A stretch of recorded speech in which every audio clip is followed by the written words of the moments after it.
I have a couple of quick issues while everyone is taking their seats. First of all, everyone right now, reach down and turn your mobile phones off, please. Issue number 2 is, I don't know if you've seen that on screens on campus, we're leveraging social media. If you would like to broadcast a congratulatory message to your classmates or people on the Fontainebleau campus, you can post on Twitter, Instagram, or Facebook using the hashtag INSEAD, and it will show up on the feeds on campus and in Fontainebleau. The final thing before I begin, I'm sure all of you are aware that yesterday in Pakistan was a terrible tragedy. I think before we begin, we should honor those who died with a moment of silence. If you would bow your heads for a moment, please.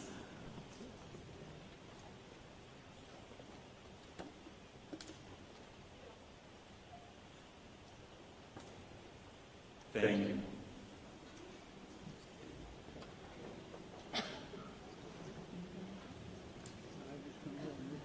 All right, thank you, Andy. Dear parents, partners, family members, friends, INSEAD faculty, alumni, staff, and students, it is my pleasure to welcome you to the graduation ceremony for the INSEAD MBA class of December 2014, Singapore edition.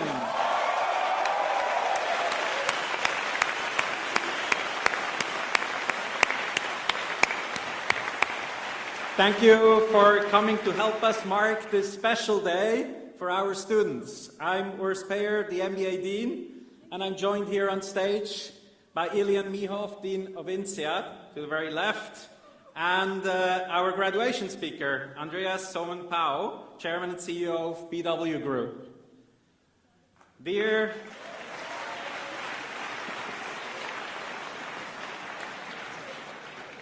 Dear 14Ds, today, we celebrate your achievement of completing a unique and special program, the INSEAD MBA. Just 12 months ago, we opened the program, a program that brings together a diverse and globally minded talent pool to focus on 3 things: learning, networking, and impact. Let's look at the learning dimension, and this is to assure your parents, friends, spouses, and other financiers that you have done a lot. INSEAD's MBA is the most intense MBA in the world. You've managed to take about 80% of the coursework of a 2-year MBA program in just 1 year. In addition, you have run a job search, learned tools and techniques to deal with future changes.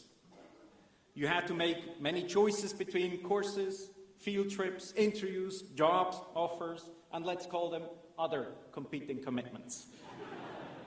It does not come as a surprise that the elective most students have taken is negotiations and managerial decision-making.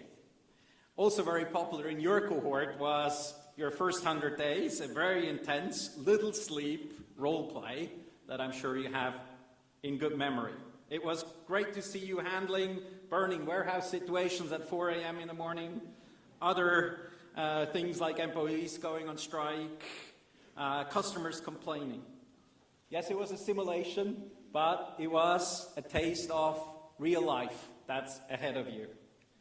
Just 10 days ago, we had the 10-year anniversary of the INSEAD Gemba program here, and one of the Gemba participants, or alumni class, recounted his leadership challenges at SAP in India, and he said that basically his new office building crumbled the night before the opening ceremony. So again, the first 100 days is a real-life thing for many of our participants and alumni. What kept him in the job? You might be asking. A good network and people who trust him. So I believe that networking part, you have done very well here at INSEAD. As near as I can tell, you have done more than 100% of the travel and socializing of a 2-year MBA program. That networking has also brought entrepreneurial success story among the 14 Ds, built with teams of 14 Ds. In the recent INSEAD Venture competition early December, Adam Fudakovsky and Catalina Ochoa won the IVC prize for their project Crowdcelerator. So congratulations. And the second prize winners, also 14 Ds, Alexander Argueros, Erin Belsi, Louise Dupont d'Amercourt, and Richard Maybe, all 14 Ds, for their project Eagle. Both of those awards are prestigious awards and that come with a little bit of seed money, but the idea is helping you get closer to realizing the fruits of your collaboration, of your networking here at INSEAD. The fruit of your networking, potentially to start your own company.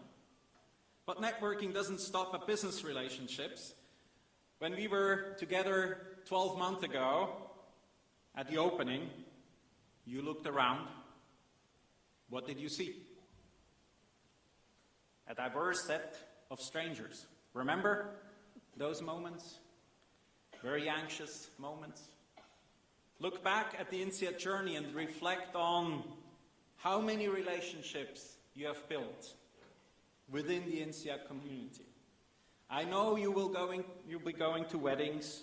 Some of you will become godmothers and godfathers of MBA friends.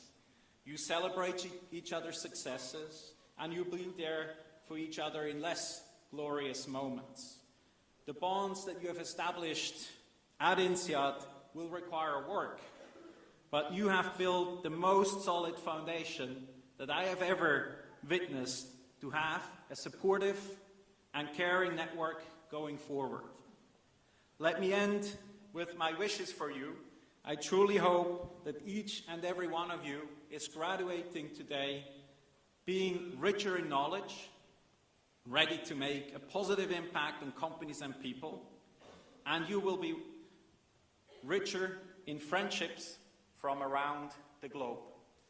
Keep both for life. Thank you.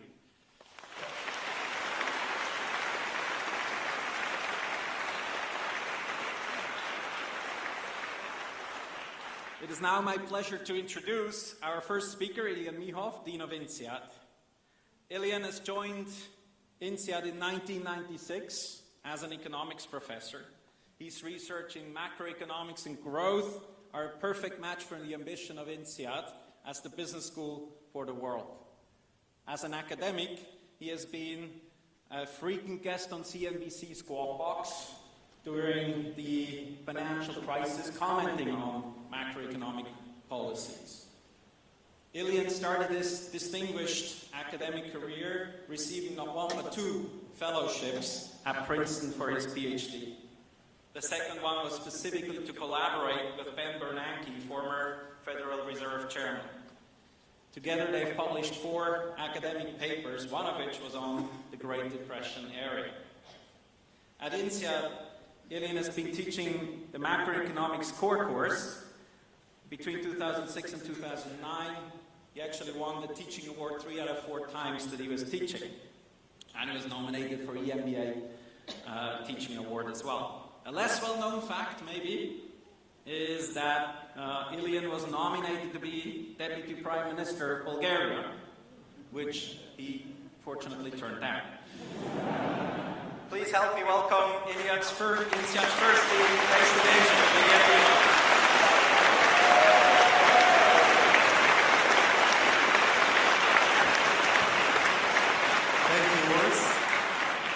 Thank you, 14D.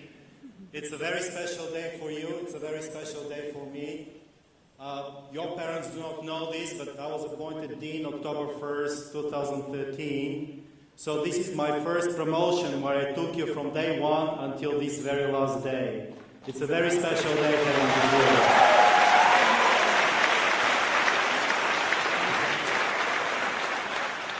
Dear students, dear friends, alumni, dear faculty, dear guests, welcome to this special moment, the MBA graduation for the class of December 2014 Singapore edition.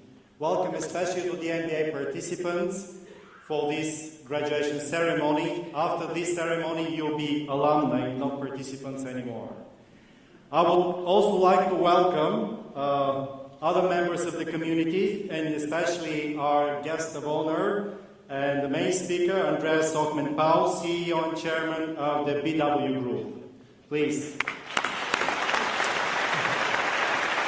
So, Andreas, as you will see, is a very thoughtful business leader, but he is not an alumnus. And it's very rare that we ask somebody who is not an alumnus or an alumna to speak at our graduation ceremonies. However, sometimes we invite parents of graduating students, so now he has committed his 2 sons to come to INSEAD in about 20 years or so. As Dean of INSEAD, it is my privilege to open the INSEAD MBA graduation ceremony. You know that this is only the first part of the graduation. Today we have 328 students graduating here. On Friday, Urs, Speyer, and I will be in Fontainebleau for the graduation there. Well, we'll graduate 208 students, your classmates there. And I know that 49 of you will actually fly from Singapore to graduate also in Fontainebleau, giving us the rare chance of shaking your hands twice and congratulating you twice. Yes. So, as Urs mentioned, I was a professor of macroeconomics. Originally, I'm from Bulgaria. I've spent 18 years at INSEAD. I'm very happy being here, and I'm very happy indeed that I decided to stay at INSEAD when I was offered other opportunities. I'm saying all these things about myself because I understand that, especially the guests, do not know much where I'm coming from and this strange name, where it is from, and it is understandable. It is less understandable when some of my students do not know me, and in 2008, I'll just tell you one of my episodes in class. I teach macroeconomics, and I teach in January, February 4 sections, so 280 students. I'm very diligent in learning the names of my students, so by lecture number 4, I know the names of everybody. And I was expecting that the students would also know my name after the first lecture. For the benefit of the parents, there are 2 promotions at INSEAD. This is the December promotion and we have a July promotion. Our semesters are called periods P1, P2, P3, P4, and P5. In January and February, P1 and P3 overlap. The December promotion have their first period and the July promotion have their third period. I go into class after my first session, 90 minutes, I jump up and down in front of my students, teaching them macroeconomics. The next day, I go to work. As you have seen me, most of you, I usually go in jeans and a t-shirt. I go there, go in the elevator, I see one of my students who was sitting in the front seat, and I said, how are you? And he said, I'm fine, how are you? I said, okay. Then he turns to me and he says, are you P1 or P3?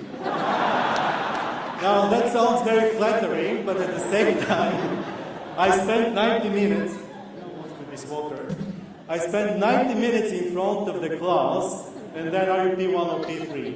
It actually got worse last year in December. I had a graduation ceremony here, 305 students. After graduation, we went for a cocktail at INSEAD. I was talking to one of the students, another one came and asked, Philip, is this one of your relatives? And I gave her the diploma and I had a picture with her. So I don't have very high expectations of people remembering my speech, but still, it's a very diligent speech, diligently written one. I want to extend a very special welcome to the families, the MBA's families, the parents, the spouses, partners. It is fair to say that today we have gathered to celebrate not only your accomplishments, but also theirs. They have contributed immensely to you with their support, financially, but also more importantly, emotionally. And we know that at INSEAD, you learn a lot, There is a lot of fun outside of the class, sometimes inside the class, but also it's a very hard place. It's a very difficult place to go through in 10 months or in 12 months, like in your case. So we know that without the support of your partners and your families, your parents, your friends, it would have been very difficult to commit to go through this journey. Please give a well-deserved round of applause to these people.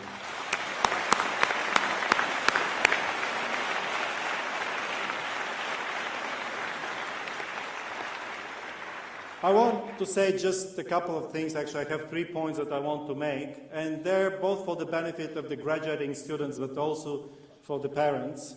You know, INSEAD does not have the benefit of being associated with a well-known university. We're a standalone school, and I've realized over the past year that many people do not know the origins of our school. It is a unique place. It is a standalone school, not associated with any government, with any university. It's a separate association, and it's a unique place because of the way that it was started. Our founding father was Georges Doriot. Georges Doriot was a professor at Harvard Business School, and in the 50s he thought that the Europeans, instead of fighting with each other, the Brits, the Germans, the French, they should learn how to do things together and do business together. So his main idea, together with the founding fathers of INSEAD, was that a business school like INSEAD should promote peace and prosperity in a continent that had seen so many wars over centuries. So the basic idea, the fundamental idea, was a very noble one in setting up INSEAD. It was not only that Europe needed business education, that business leaders need some formal education, but it was also bringing people together. From day one, INSEAD was proclaimed to be an international school, even though 76 nationalities graduating with their class. More importantly, it's not just the number of nationalities that you will see in this room or in Fontainebleau, but it is the simple fact that there is no dominant culture in the classroom. The maximum number of students from any given nationality is 10 to 11%. Sometimes people say that the party culture is dominating in the room, but I think that I will ignore this. The world at INSEAD is flat. The world at INSEAD is very different from the world in other business schools.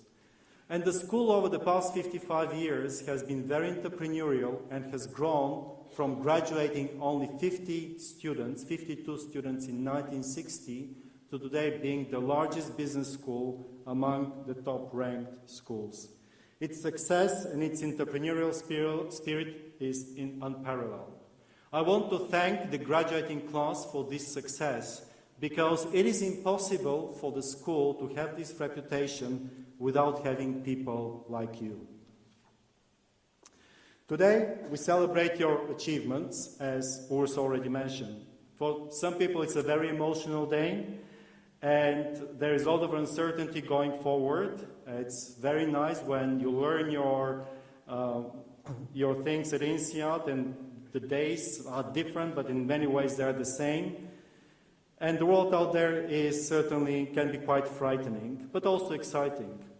However, you should remember one very important thing, that this is not the end, it is the beginning. It's not only the beginning of your post-INSEAD career, but it's also the beginning of your link with our alumni network. And it is amazing what kind of network INSEAD has. We have 47,000 alumni spread in 171 countries. Over the past year, I have traveled all over the world. I've been in Sao Paulo, in New York, in San Francisco, in Tel Aviv, in Abu Dhabi, in Hong Kong, Jakarta, Brussels, Zurich. I cannot name all the cities I went to meet alumni. And every time I was so shocked and surprised by the level and by the accomplishments of our alumni network.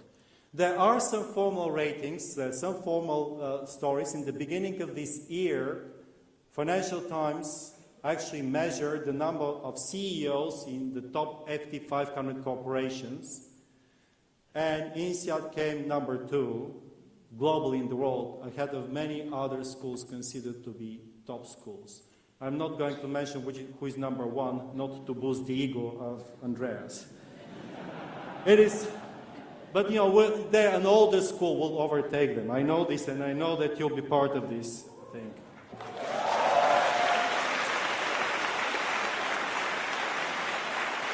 It is amazing where our alumni have reached and what they have done, not only in terms of the corporate world that currently they're managing or leading, but also in terms of entrepreneurship. From very early days, INSEAD has been very entrepreneurial. And today, as you know, some of our most successful classes and most attended classes are the entrepreneurship classes. There was another outcome-based ranking which looked at the number of ventures financed by venture capital firms globally. INSEAD is the only non-US school in the top 10. INSEAD is number 1 globally. And it's number 1 by a big margin. If you compare the amount raised by the INSEAD alumni over the past 5 years from venture capital firms, it is 1.2 billion, which is 50% more than the sum of the next 9 schools with European bases.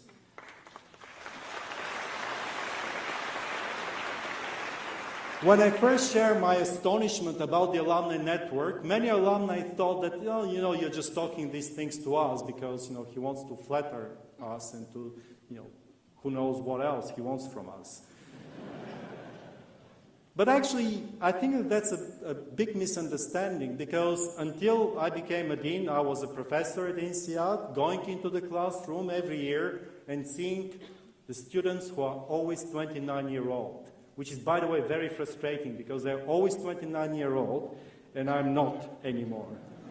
To go outside of the classroom and then to see some of my students that I taught in 1997, what they have done and what they're doing today was actually very inspirational and very encouraging.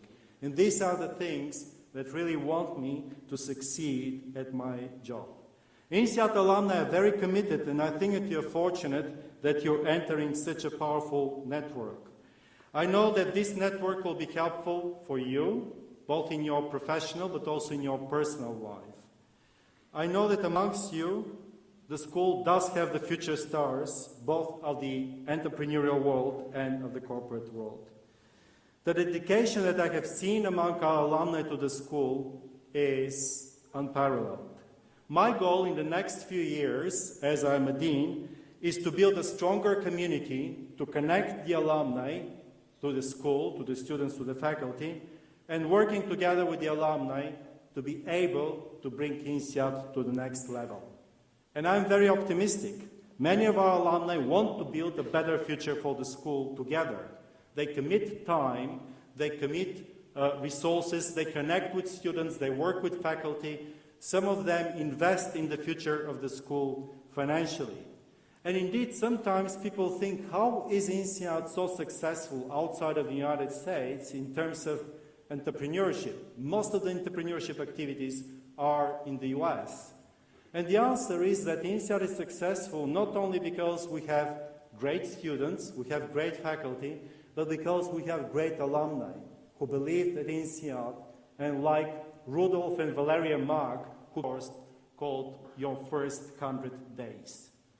Their financial contributions are remarkable, but the commitment to the school is not unique. To the contrary, everywhere I go, every time I talk to alumni, I hear the same thing. INSEAD is part of our lives. INSEAD is for life. This is your school, and this is your brand. As Dean of INSEAD, I'm committed to work with you to build a school so that you're always proud in saying, I have an INSEAD MBA. During the past 12 months, I met with the graduating students several times, and I talked about my vision for the school and the mission of INSEAD. So, most of you have heard what I'm about to say, but I think that it is very important to say these words in the graduation ceremony, and especially in the presence of your family and your parents. I strongly believe that our mission has to be derived from the statement that business is a force for good. I think that business is a force for good, for many people, will mean different things. For me, the fundamental, the core meaning is described with the following simple data. In 1980, in China, there were 840 million people who lived below the extreme poverty line of $1.25 a day. That was 85% of the population lived in extreme poverty. Today, there are 150 million people, or only 12% of the population in extreme poverty. Over this period of 30 years, a miracle has happened, something that has never happened before in the history of the world. Over 700 million people, in fact globally over 1 billion people, have been lifted out of poverty. And this miracle has happened not because of government aid, not because of philanthropic giving, not because of foreign financial aid, but because of one and only one thing, and it is economic growth. And in the long run, there is only one engine of economic growth, and it is business creation. So our mission as a business school for the world is to train the future leaders, managers, entrepreneurs, so that you can go back to your companies, your countries, and you can create higher growth, you can create a better world. Through you, we actually fulfill the mission of educating people that transform the societies out there by increasing living standards in developing and advanced economies. So finally, what do I want to tell you? I think that if you go out there, I hope that you will continue championing diversity, because I think that diversity is key to strengthening individuals, institutions, and communities. I hope that together with you, we'll be promoting peace and prosperity for every individual, for every country, for every community. We are proud that you chose INSEAD for your MBA. We are proud of our alumni. I have no doubt that the class of 14D will change the world for the better and will contribute much to the prominence of our alumni network and the reputation of the school, which from now on you can call your own. Congratulations, thank you very much, and good luck.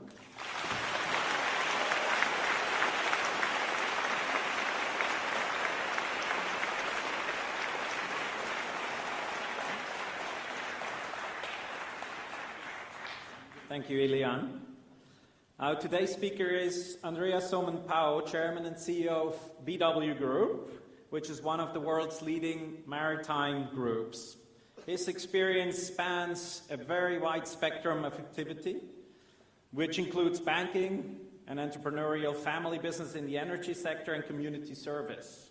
Specifically, he worked at Goldman Sachs and as a non-executive director at HSBC Hong Kong, and he has served on the boards of Singapore National Parks, Sports Singapore, the Maritime and Port Authority, Esplanade, and Singapore Symphony Orchestra. His main business, the BW Group, was founded by his grandfather, Sir Y.K. Pao, in 1955 and became the largest shipping company in the world by the late 1970s. They have survived a number of brutal industry downturns, expanding in the 1980s when Sir Y.K. bought Wharf and Wheelock, two conglomerates in Hong Kong, and became a major shareholder in Standard Chartered Bank here and Dragonair. The BW Group is now a leading player in oil and gas, shipping, and deepwater oil and gas production.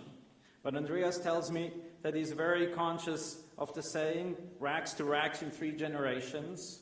And as a 3rd-generation family member, he is therefore not going to brag about his business and its success until he retires. He also confessed that he also refused to give us a prediction of oil prices. Instead, he's going to share with us insights drawn from his experience and his activity as a CEO, as well as from being a board member of numerous businesses and social institutions. I won't give away the topic, but if any of you have noticed an increased number of discussions these days about how to cope with the present pressures of modern society and how to succeed in a world of accelerating speed, Andreas' talk should be of interest to you. Please help me welcome Andreas.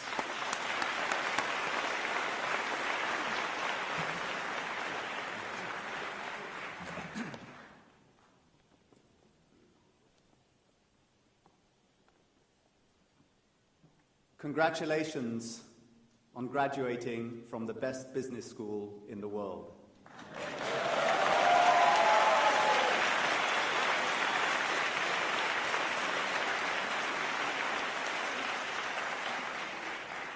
Did I read the logo correctly? I did my MBA at Harvard Business School. I guess we did more talking than reading. But I do actually mean it when I say the best business school in the world, because there is no business school more global than INSEAD in a world driven by globalization. And as you know, at Harvard, it took us twice as long to finish. I can also say it because two of our most senior leaders were recruited from INSEAD in Singapore in the past decade. One came in as CFO and is now the CEO of BW LPG, the largest LPG or gas shipping fleet in the world. Another is running HR globally for BW Offshore, the largest fleet of floating oil and gas production units.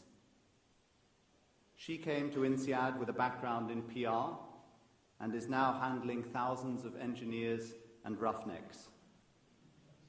So an INSEAD degree can really take you places. This is a special day which marks the beginning of a new phase for those of you who are graduating. Some of you may be pondering how you are going to make the rest of your life meaningful. Others may just be hoping this speaker talks fast so you can get on with the party. So I'm only going to talk about one concept that preoccupies me the most. I was sitting next to Dean Mehoff at a dinner a couple of months ago, and he asked me, if there is a single word that you would emphasize in your family, what would that be? To which my immediate response was integrity. This happened to be his word as well. Now, some of you may be thinking this is a bit obvious. I mean, I can't be the first graduation speaker to talk about integrity. But I'm not here to talk about motherhood and apple pie. And I'm not going to talk about ethics, about right and wrong, which is one of the common interpretations of the word. The meaning I am referring to is the one where integrity shares the same root as integer, the state of being whole and undivided, of being coherent as a person. Not just honesty in an ethical sense, but also in the sense of being honest and authentic to yourself, seeing your character get stronger instead of fragmenting, and acting in accordance with your values, not just following the flow. Why is this type of integrity so important? Because it's a determining factor in whether you will have a happy life or not. 20 years from now, a number of you may find yourself feeling dissatisfied. Some of you will be doing things that you don't enjoy, waking up every day feeling like your activities have limited meaning for you and for society. Some of you will feel pulled in a dozen different directions, your career competing with family and community for your attention, a feeling of not being in control of your life, but just going where the pressure is greatest. I solved this by just listening to my wife, by the way.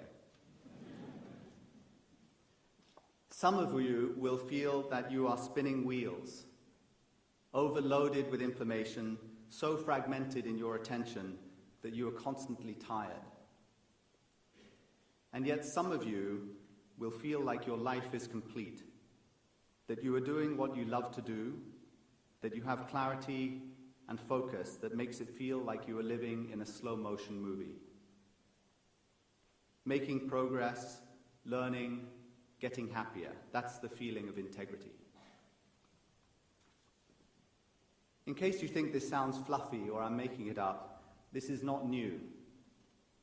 Some of you may have studied Aristotle's concept of eudaimonia, literally good spirit, where he describes human well-being in terms of living a virtuous life. And again, not just moral virtue, but virtue in the sense of excelling at something, growing and contributing as a human being.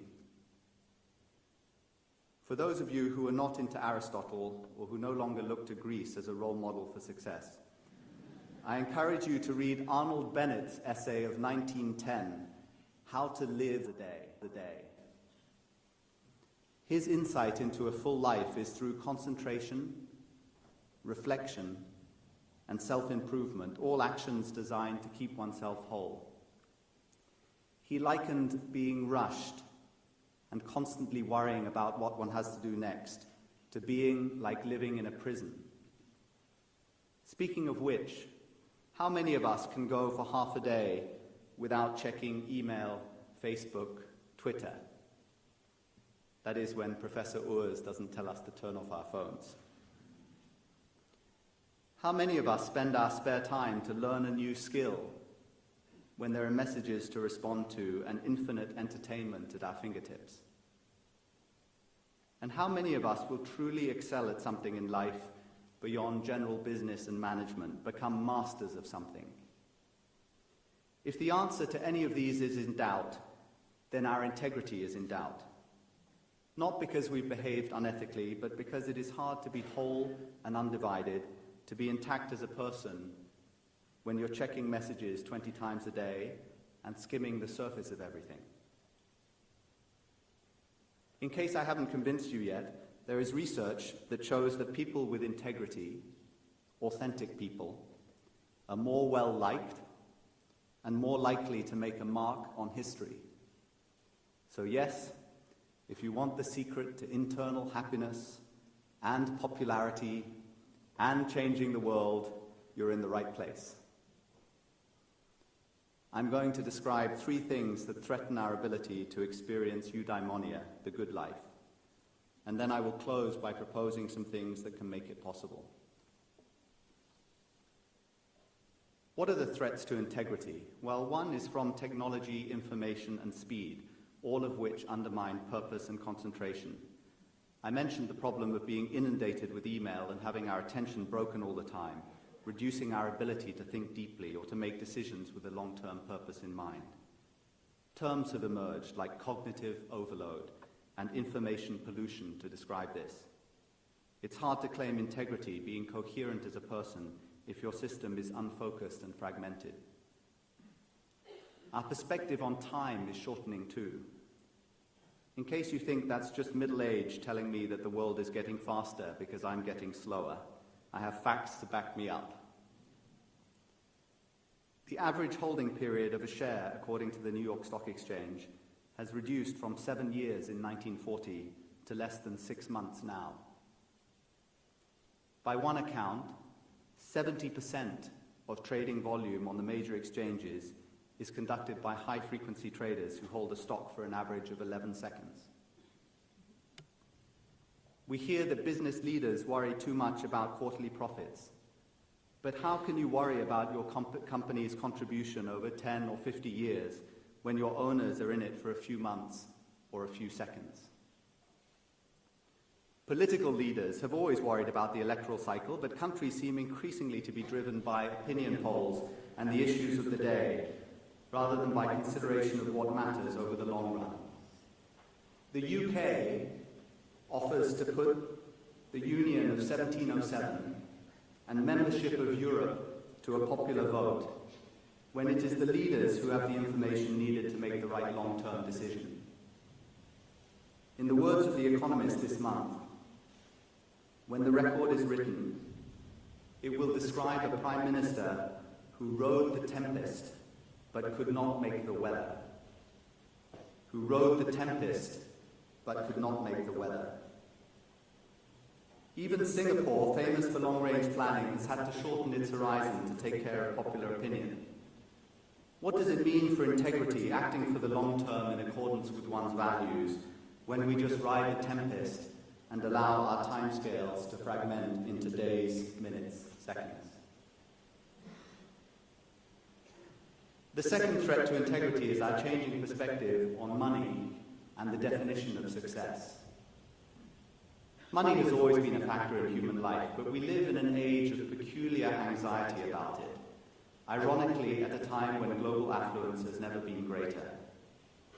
On the one hand, we worry about income inequality and we feel like we're racing to keep up. Yet we just reached 2 years ahead of time the Millennium Development Goals of halving global poverty, and the proportion of people reaching middle-class status is higher than ever before, as Professor Niehoff described earlier. Of course, there is still real poverty of the sub-Saharan African kind, and there are plenty of middle-class families who are seeing living standards stagnate or decline in real terms. But a lot of the anxiety is felt by people who are living a decent existence, but have a perception that they are losing out. If you feel this anxiety, it is difficult to feel settled and whole as a person. Does one typically compare oneself to Bill Gates, or to neighbors, business school friends, brothers-in-law? In pre-technology days, we would walk out of our house, hear the neighbor quarreling with his spouse, commiserate over his leaking roof or weed-filled garden, and feel better about our own lives. Today, we see Facebook pictures of the wonderful holiday our friend is taking, the car she just bought, the perfect 5% of her life that is posted on social media. We are all at risk of income anxiety or trying to live beyond our means because of the unrealistic images and comparisons projected on us. So a second threat to integrity is the arms race for income and possessions. Ambition is a good thing, but when having becomes more important than being, we find our integrity under siege. Which brings me to my third and final challenge. We have a tendency to care about what society values, sometimes at the expense of what we value. When we choose a path based on social norms and the expectations of others, we are putting our autonomy and integrity at risk. Many people have ended up following their parents' wishes. If you want to understand the pressure of mothers wanting or not wanting you to do something, just talk to Jeb Bush or Rajiv Gandhi. My apologies to the mothers in the room.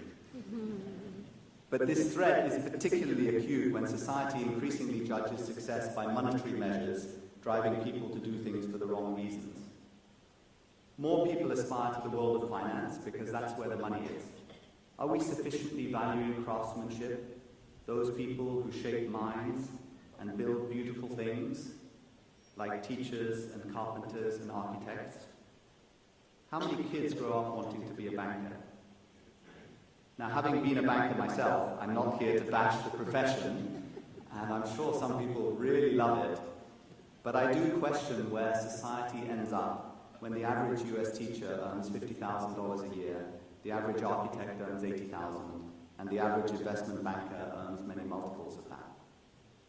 The risk I'm describing is that we seem increasingly focused on income rather than input, on dollars received rather than contribution given. When people talk of a person's net worth, what do they mean? Surely a person's worth is greater than the sum of his or her financial assets. There have been places and times where other professions are valued. Craftsmen in Japan and teachers in Finland are modern-day examples, but we have an instinctive tendency now to assess people by their income and their title. Let's measure success by what people put in rather than by what they take out, by how they spend their time rather than by how they spend their money. Which brings me to solutions. If we believe that integrity is important and it's under threat, what can we do about it? Well, first, two admissions. There isn't a silver bullet, and I'm sorry if you're only listening in anticipation of a simple answer. My second admission is that I'm far from being a perfect practitioner of the ideas I'm about to share with you, as my wife and my team will attest. But I can say that I am trying, and I wish someone had asked me to think about it 20 years ago. My suggestions for maintaining integrity boil down to four things, all closely connected. 1, find your compass. 2, excel at something. 3, escape the noise. And 4, listen to your gut. What do these mean? Finding your compass means having a long-term purpose. If you want to avoid having your time and attention fragmented, you need to have a direction towards which you can channel your concentration and energy. If you don't have a purpose, every day will fill itself according to a random flow of events. Earlier this year, a friend described email to me as a to-do list that others make for you. We can spend our day answering other people's messages, or we can give meaning to our days by making them count towards a goal. In business, there will be endless opportunities. Do we filter the right ones without having, or how do we filter the right ones without having a strategy or purpose? We will be presented with chances to achieve quick wins by raiding the corporate goodwill bank. If we don't have a clear long-term purpose, why not spend the goodwill to boost near-term outcomes? At a personal level, the goal doesn't have to be to save the world. It can be anything that you find fulfilling. If you really want to be a teacher, teach. If you want to create buildings, build. If you want to be a banker, be a banker. Do what you love and value, not what others expect you to do or value, and you will preserve your integrity. The second solution is to excel at something.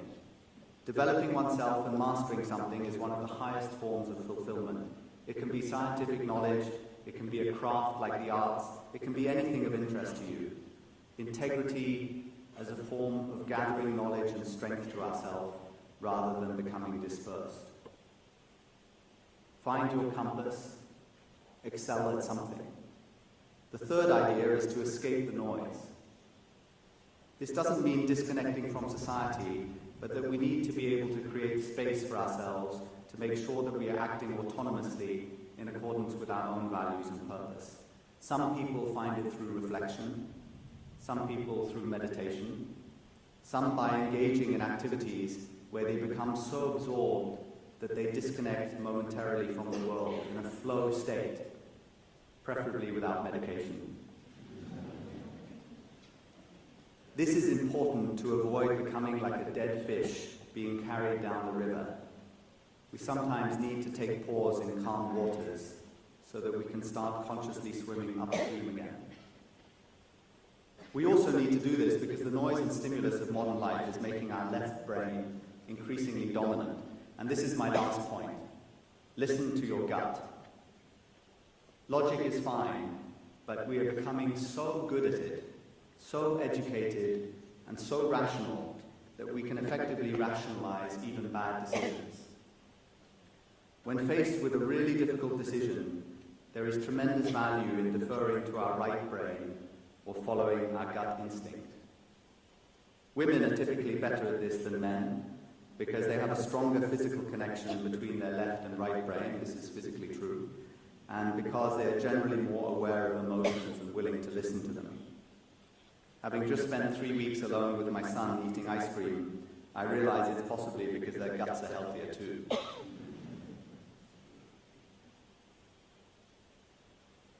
For many of us, 2/3 of our waking life is spent responding to things that happen around us, another third on inefficient things. Imagine how much more fulfilling our life would be if 1/4 is fully concentrated on achieving a long-term purpose. 1/4 is spent learning something new. 1/4 is spent in reflection or flow, still leaving 1/4 to be totally inefficient. As you launch the new phase of your career in this high-velocity world, some parting questions to leave you with. Do you have a sense of your compass, your purpose? If you can excel in one thing, what will it be? How will you create the space in your life for reflection to ensure that you are the director of your life and not external events or social expectations? And at a more philosophical level, would you rather be an integer or a fraction? Will you measure your life by what you have or by what you give? Will you ride the tempest or make the weather? Congratulations on graduating from the best business school in the world I wish you all courage and strength and a life of integrity. Thank you.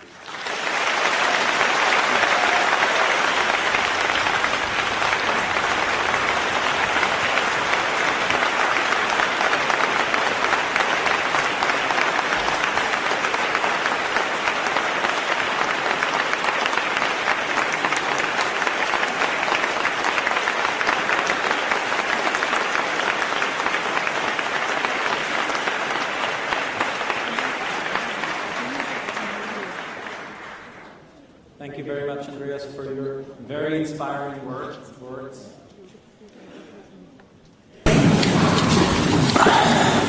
Now, families, friends, guests, did I mention that INSEAD's MBA is really intense and diverse? All that intensity and diversity is great, but it makes teaching at this school probably the hardest thing to do in the world, even if you're one that really has passion and integrity to be the best teacher. Read some of the best teachers here of the world, and the average faculty here regularly go to the US and the stars. Thus, it is a huge honor to be nominated for a teaching prize at INSEAD. May I please ask the academic reps to come forward to announce your class's nomination for the Best Teacher Awards and the winner. Can I please ask you to come?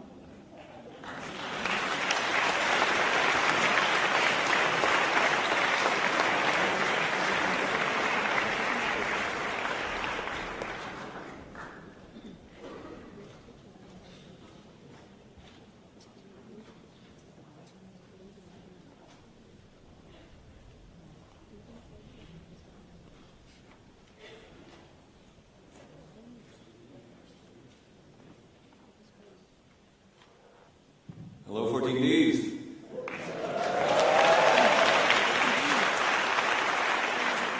Well, it was our honor to be elected academic reps in the first 2 months or so of INSEAD, where we were barely known.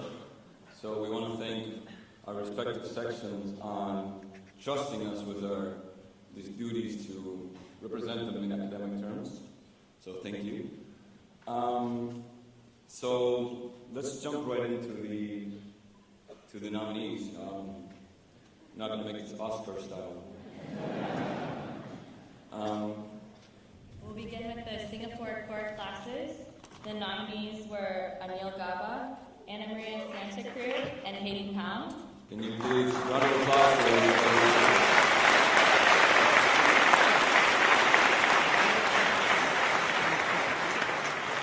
Singapore, I think, was especially hard to teach.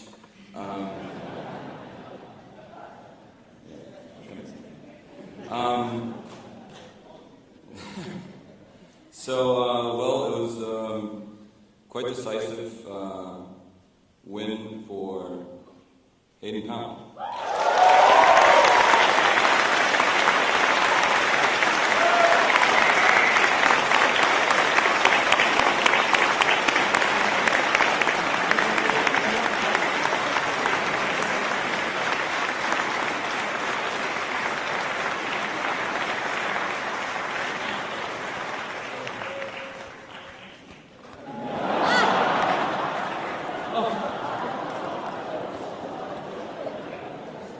Following a reasonably puritanical approach to the attendance and punctuality policy, I thought there was little chance of standing here today. But given I'm here, would you mind if I shared a short true story?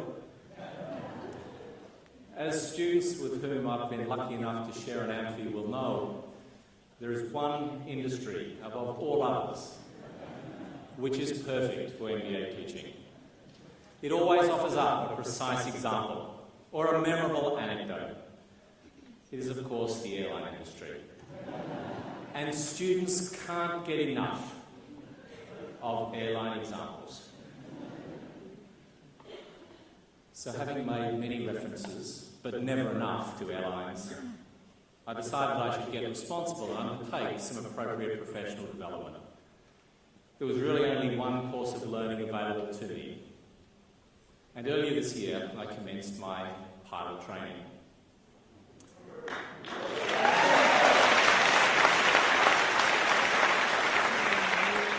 I can tell you that not so long ago I completed my first solo flight.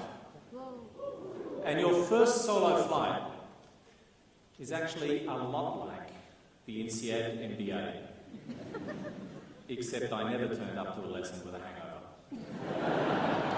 First of all, the less your parents know about what really goes on, the better. They don't really worry. It's over all too quickly. And when it's over, while there's a bounce in your step, you're also relieved you didn't crash and burn. But it was something my instructor said to me that made me realise learning to fly really is like the MBA. He said, Hayden, you've worked hard to get where you are. You're ready for this next stage of your progression. Trust your judgment. Use your instruments and indicators, but don't let them blind you to what's going on around you. Develop a feel for what constitutes good flying. And he also said, don't forget to enjoy it.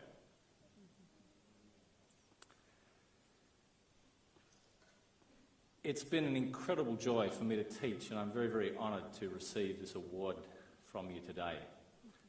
I'm very grateful to INSEAD for the opportunity to teach, and to you for making teaching such a rich experience.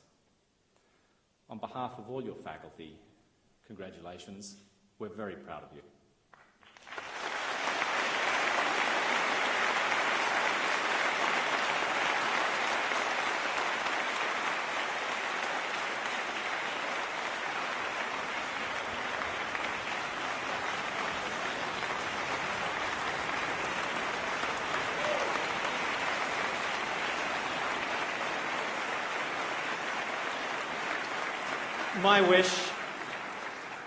My wish is that the INSEAD MBA helps you to live lives that are happy, healthy, worthy, and fulfilling. To each and every one of you, congratulations. Thank you so much, and good luck.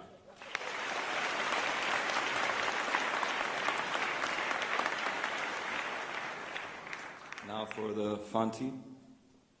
Hi, everyone. So Kash and I are going to go through the nominations in Fontainebleau. For the core courses, we had Federico Gavazzoni for Financial Markets and Valuation, Daniel Benz, Financial Accounting,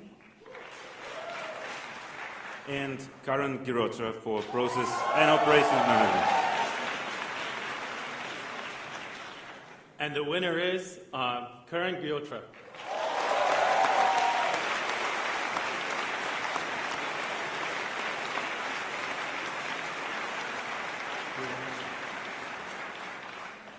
Unfortunately, he couldn't make it here.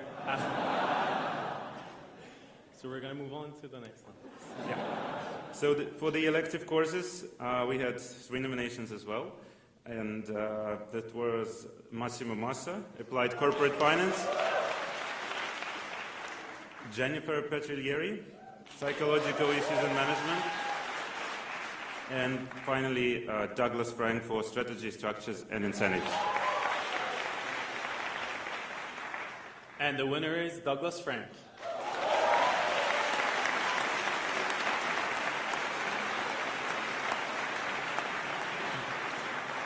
We believe that both Douglas and Karen will be in Fontainebleau on Friday to receive their award certificates. Thank you very much.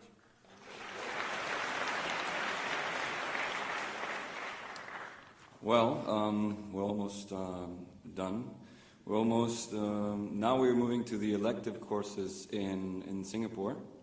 So we have as nominees Pierre Elion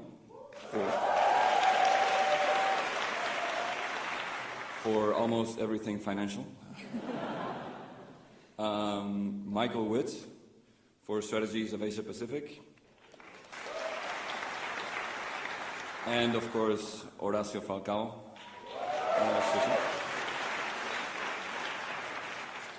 And the winner was Horacio Falcao.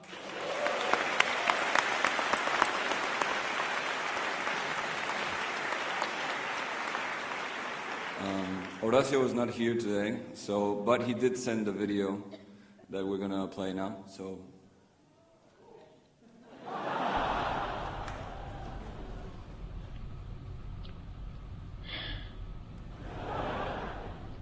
Good afternoon, everyone. Wow, it's always an amazing honor. It's really the best way to close a year. I am very honored. I would like to thank you, class of 2014, for choosing me as one of your strong experiences throughout the year. I would like to thank Sharmila, my assistant. I would like to thank my colleagues at INSEAD. I would like to thank my family who supported me through all of this. I wanted to share a few words. I wanted to leave you with a parting gift, if it might be. Something from a friend to a friend now, from an alumnus to another alumnus. I wanted to, much like I actually did last year, because it was, I think, important and people valued it. And I wanted to bestow that upon you guys as well, is to make a prediction. And my prediction is that pretty much everyone here is graduating from INSEAD today. You will be rich. You don't have to worry. You work hard. You're smart. You have a strong network. Now you have a great brand behind you. You will be rich. In one way or another, you're going to have enough money to fulfill a lot of your material needs, a lot of your material dreams. If I may make another prediction, not all of you will be happy. Because some of you will get so focused in becoming rich that you may forget to spend the time, to use the energy, to use your MBA tools to even sit down and plan, how am I going to be happy? So I would like to just put that out there as a reminder for you to allocate time once a week, once a month, to think about that as hard as you will probably think about being successful in your job, getting promoted, and getting money. And if I may add just one more bit on that, as far as I know, my experience, for all that's worth, the best way to be happy is by making something that counts, is by making something that is worthwhile, is by making something that helps people around you, is by trying to make, within your own sphere, the world a little bit better. And when you see that you're doing that every day, even if the results don't happen every day, if you know you're in that direction, then you wake up happy, then you go to sleep happy, then you make the people around you happy. That's the best way I've found so far to be rich. So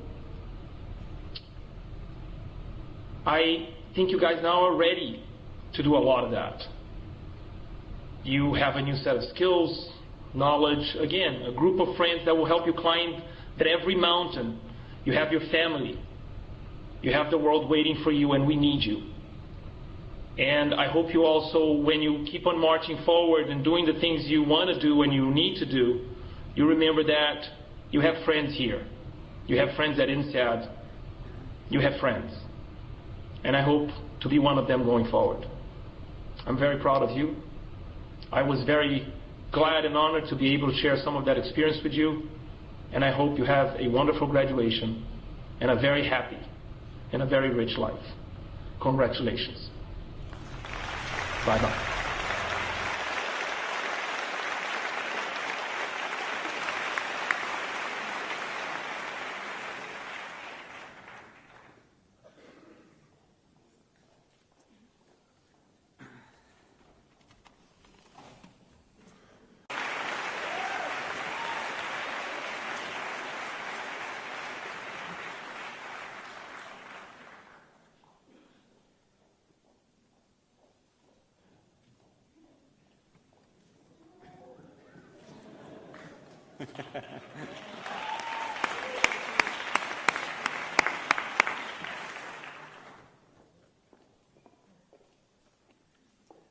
All right, so we can discuss how to pronounce my name for my Fontainebleau graduation.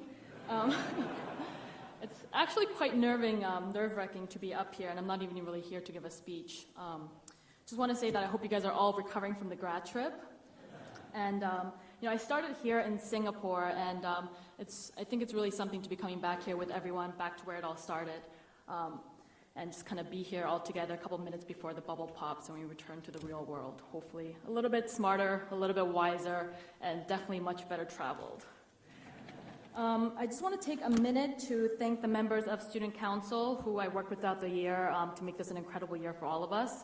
So Simon, there's Edwin, Jamie, Pierre, Aziz, Ankit, Farjid, and Nish.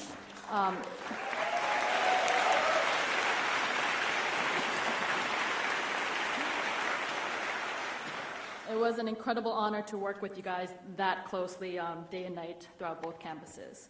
And then I'll just pass it on to Simon, who will speak a couple words on behalf of Student Council here today, and the rest of you can wait in eager anticipation for my own speech in Fonty in 2 days, or just one day YouTube it when you're bored.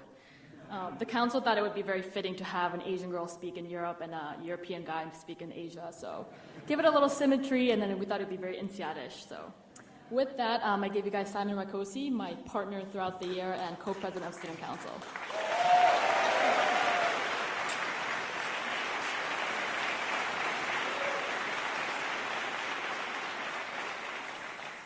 All right, let's get started. So, one day, the man I respect the most in the world said, if you want to write something authentic, open your heart and let the word flow. This man was not the CEO of Coca-Cola, but this man was my father. However, today, it's a different ballgame. I need to find the right balance in order to leave a long-lasting impression with a nice message, and more importantly, not to embarrass myself in front of the future business leaders of the world. Every now and then, one has the opportunity to stay on their current course, or just to turn 90 degrees. For me, it was early January 2014, and what I like to call the start of something different. You have to know, I was a very average student. I only blossomed when my professional career took off, when I used to work for Coke.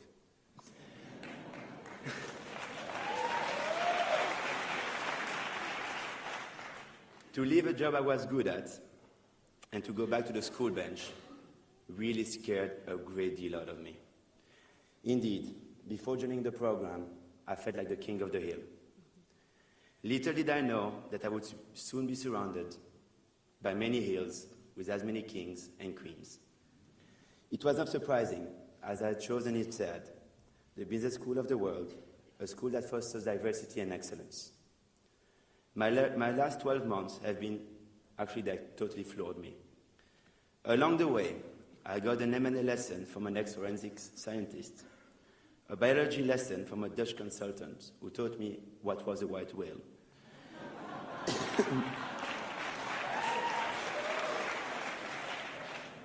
A dancing lesson on the 4th floor of a church tower from an ex-Olympic athlete. And I witnessed so many people learning a new language within 3 weeks of P5. I am telling you, INSEADers are truly amazing and surprising. As well, these last 12 months have taught me many important lessons. Now, imagine life as a game in which you are juggling some 5 balls in the air.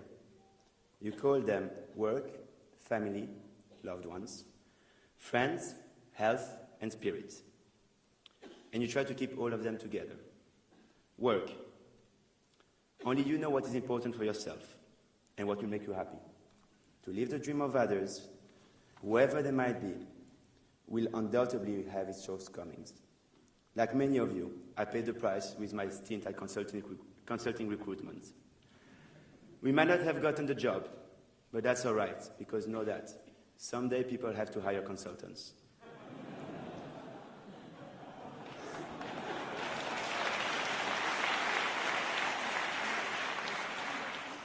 Family and loved ones. Don't take for granted the people the closest to your heart. Hold on to them as you would hold on to your own life. As without them, life is meaningless. And no, I'm not talking about Tinder, but Papa, Maman et Adèle, je vous aime. health. Don't stress, or don't let anything drag you down. Don't let your life slip through your fingers by living in the past only for the future. By living your life one day at a time, you live all the days of your life to the fullest. Don't run through life so far that you forget not only where you have been, but actually where you are going. In other words, don't let FOMO take you down, except tonight.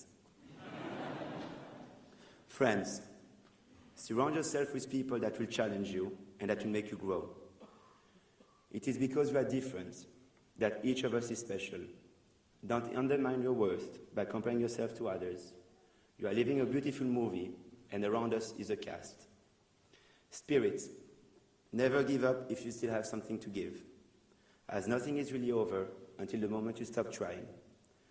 Don't be afraid to encounter risk, as it is by taking chances that we learn to be brave. And this is for all the soon-to-be entrepreneurs, the career switchers, the sponsored students that are ready to take a financial burden just to seek new adventures. Now, as I read through tips on how to write a nice speech, many said, do not forget to write the names of the people you want to thank. And why not end up with a quote? So here it goes. I would like to thank the Student Council, Jamie, Jean, Nish, Ankit, Aziz, Edwin, Farjad, and Pierre. I could not have dreamed of a better team to be working with. You all made so many things possible this year through your hard work, imagination, joie de vivre, and so many sacrifices. And you have to know that you have made a massive impact on everybody in this room. I would like also to thank the academia for passing on your knowledge on to us, the entire INSEAD staff that have made our year as enjoyable as possible. And most importantly, and that is a personal one, I would like to thank you, the class of December 2014, as without you, this year would not have been the best year of my life. As for the quote, I decided to go for one of the CEO of a global business. I'll let you guess where it works. And warning, this might sound familiar. Now, imagine life as a game in which you're juggling some fireballs in the air. You name them work, family, health, friends, and spirits. And you're trying to keep all of them in the air. You will soon understand that work is a rubber ball. If you drop it, it will bounce back. The other four balls, family, health, friends, and spirit, are made of glass. If you drop one of these, they will be irreversibly scuffed, marked, nicked, damaged, or even shattered. They will never be the same. To strive for balance in your life is everything. Dear 14Ds, dear future business leaders of the world, I wish you the best for the coming years. And remember, and we danced, and we cried, and we laughed, and we had a really, really good time. Take my hand, let's have a blast. And remember this year for the best of your life. Thank you.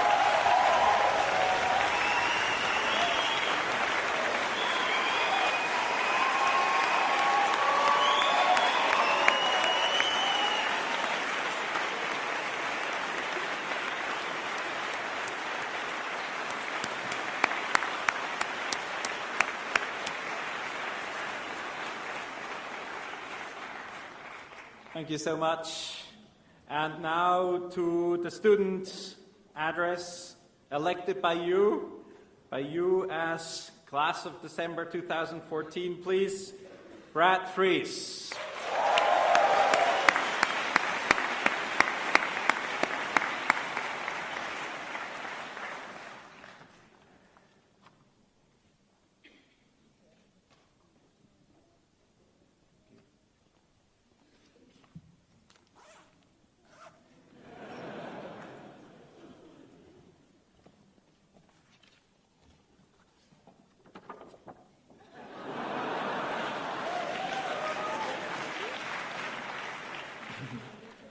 I feel I should perhaps start the speech by apologising for all the feet that I just stood on.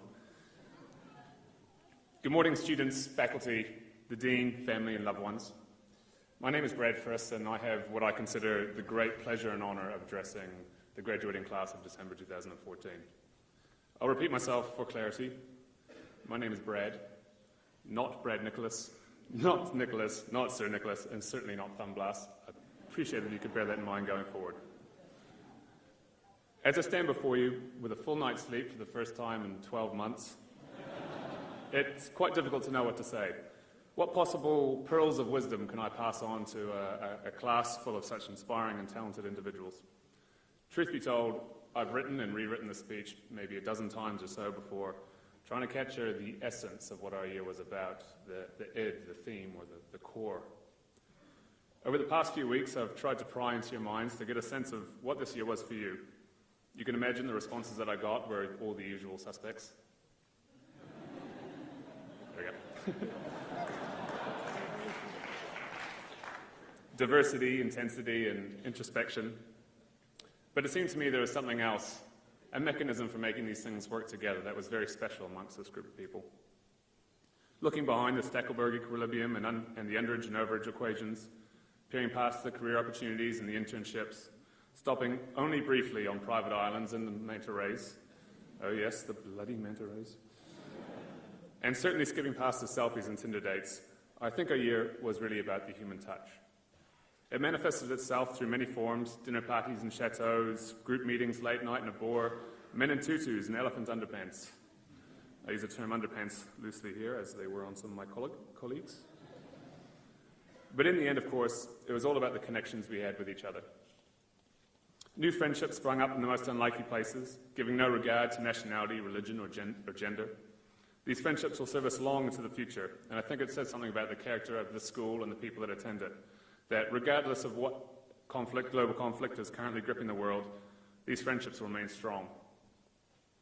And as these friendships play out in the coming years, they will leave behind memories. When I reflect back on my own experiences, my memories are filled with smiles, laughter, and energy. It's funny how all the silly little arguments and annoyances just seem to have drifted away. Instead, what stands prominently in the front of my mind is charity. Be it panic study groups desperately trying to pass the third language with less than 2 weeks to go, consultants helping soon-to-be consultants with the dreaded case studies, social impact drinking and BATAM, or even the charitable amount of skin that these babies showed over the grad trip. I hope you all leave here with as many rich and, shall we say, colourful memories as I will. For most of us, INSEAD was also a platform for change, for trying new industries, for experiencing new countries and cultures, or for being the first man through an airport X-ray machine.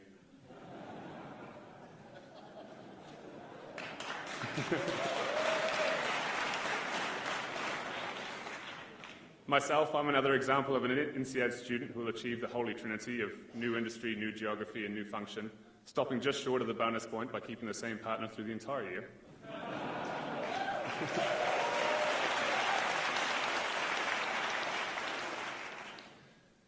INSEAD is a truly remarkable institute. I cannot think of another which would allow us the same opportunity to learn, explore, and understand the world around us like it has. In doing so, it has catapulted generations of culturally sensitive and worldly alumni into the workforce. And at this point, I think we should acknowledge those who have been instrumental in making the INSEAD experience what it is. To the Dean and faculty, it can't be easy teaching a rambunctious lot such as us. I know that sometimes we let our enthusiasm for life get the better of us, but please know we're truly grateful for your guidance. Thank you.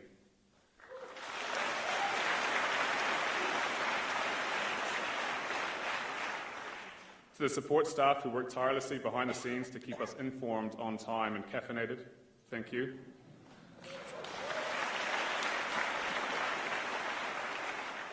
To the Student Council who did their best to undo the good work of the support staff. Through social events and student activities, thank you too. To our friends, our families, husbands, wives, boyfriends, and girlfriends. You gave us your loved ones for the last 12 months, and in return we gave you a shell of a human, stressed, tired, and grumpy. Thank you for your support and your understanding.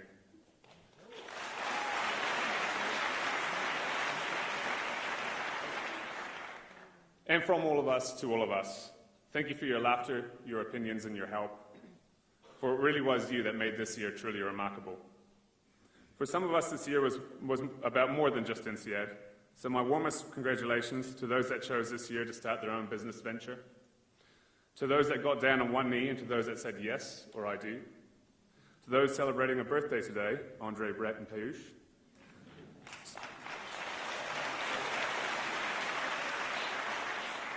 To those that welcomed a new family member into their world, and to those who chose this year to let their world in, we wish you all the best. So here we are, 12 months compressed into 6 minutes, and I didn't even swear once. We are moments away from crossing the stage, and when we do, we cease becoming students and become alumni. It's my sincerest hope that we remember the memories and the values that this school has given us. When we become productive members of society, we carry its brand with us, and I hope we strengthen it with every step we take. Please remember that reputations take generations to build and only a moment to destroy. Class of 14D, it's been a hell of a ride. I wish you all the best for the rest of your lives. Go forth, do good, be happy. If you're ever in my neck of the woods, please do drop me a line, because I'd love nothing more than to drink a tiger left-handedly and sing rugby songs again. Thank you, and remain undefeated.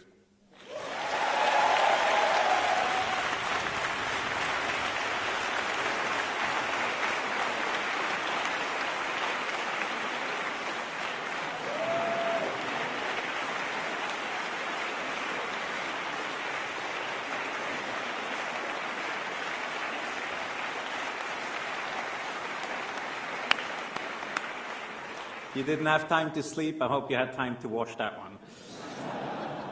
So we're getting closer to the academic part. So first, before we start with all of the degrees, let's start with the Henry Ford Prize. The Henry Ford Prize is here to recognize the student with the highest GPA. That is to shine among more than 500 students. This year's honor goes to Eugene To.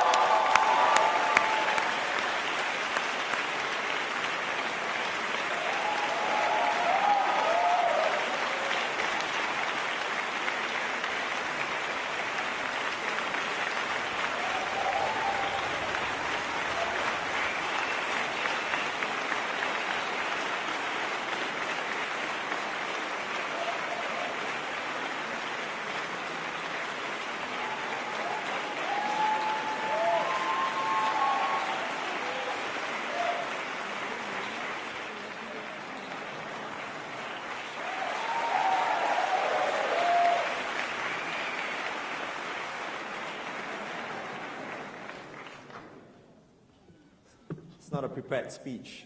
It's impromptu, but I'm humbled and honored by the award. And I'd like to share the prize with my group, Mixed Skills. You guys are there. I think some of the best memories were when we were together, we were fighting. I think one of my best recollection was having the group exams. If you could recount that. And just to share with the guests, we have some classes where we take an exam as a group. They put us in a room for 4 hours. And at the end of the day, we were supposed to put up a report. And I think there was at least a few times where we fought. Many, many times. But we were glad we did it. Thank you. This is for you.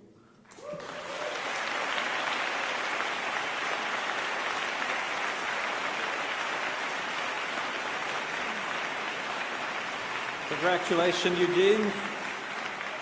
Can I now please call up Andy and the MBA team to proceed with the awards of the INSEAD MBA diplomas. Now, the diplomas awarded are awarded in alphabetical order, and there are some 330 to hand out today. Thus, it will take a little bit more than an hour, but we believe it is important to recognize each and every one of you graduating today, and for your parents, friends, and family to share that moment of accomplishment and pride.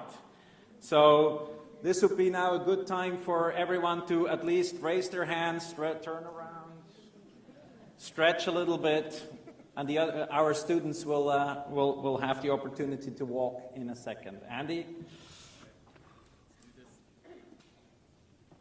Urs is right. Normally, this is alphabetically. However, there is somebody who needs to leave early, and her last name begins with the letter Z.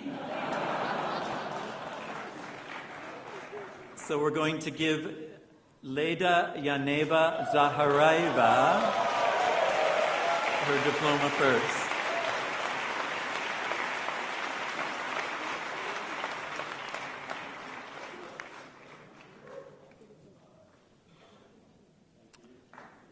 Elias Ad.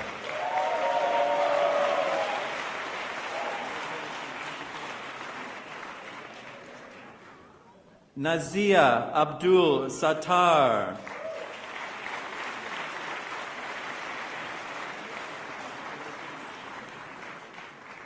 Faiz Abdullah.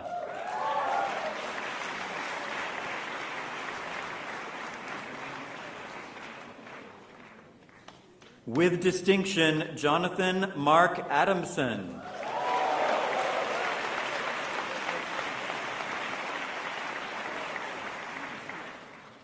Thomas Adank.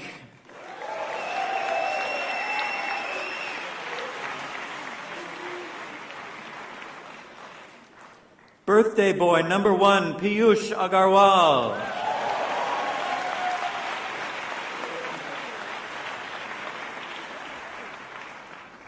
Rashmi Agarwal.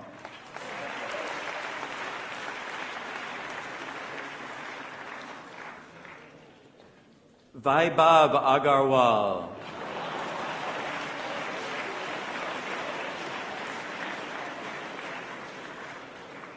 And our final in the Agarwal series, Rohin Agarwal.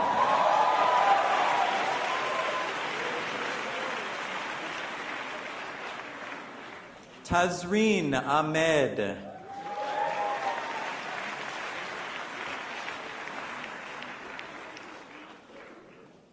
Vikrant Ahuja.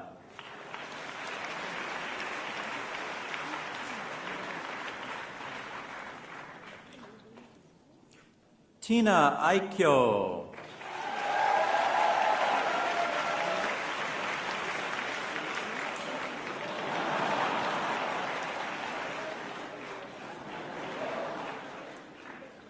Vishal Bina Dinesh Ajmera.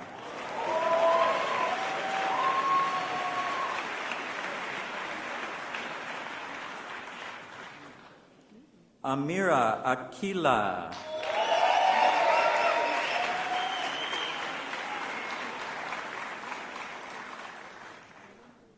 Alexandra Elizabeth Albers Schoenberg.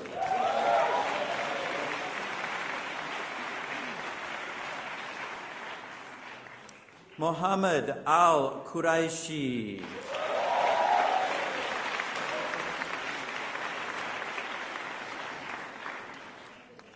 Latifa Almaraj.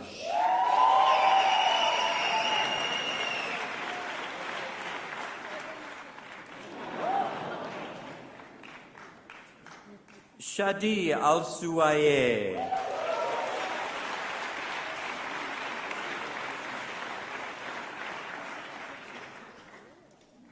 Tiago Alvarenga.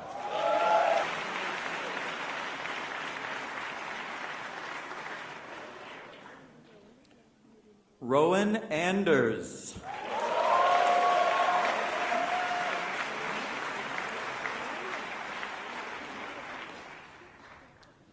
Johnny Antonios.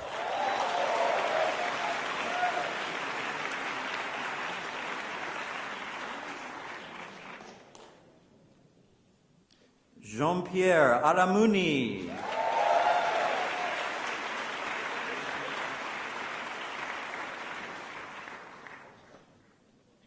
Alia Armali.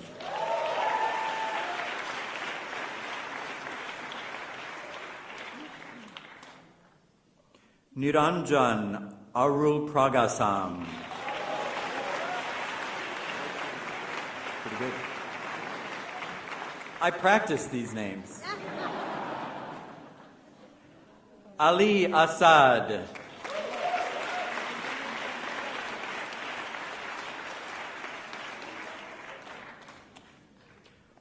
Remy Atme.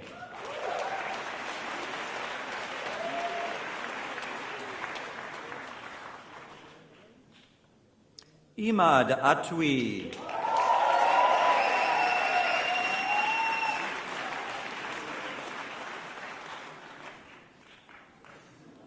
Philip Badger.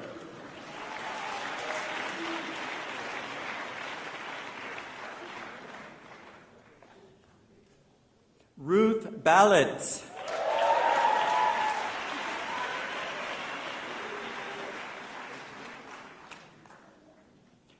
Guillermo Barbon.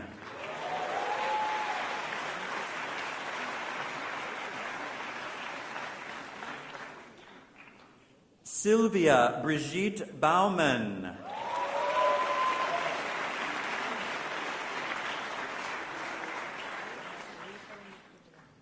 Julie Ann Bautista.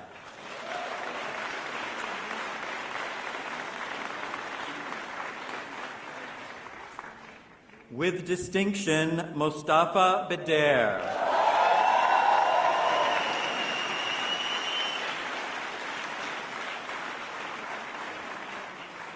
Jean-Patrice Bellier.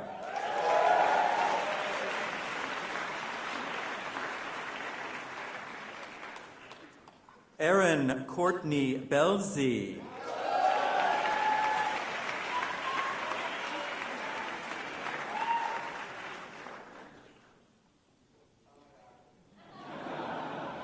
Carl Michael Berner Eid.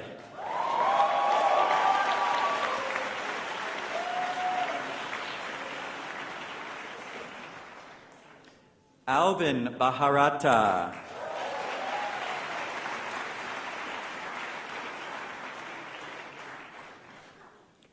Shruti Bimaya.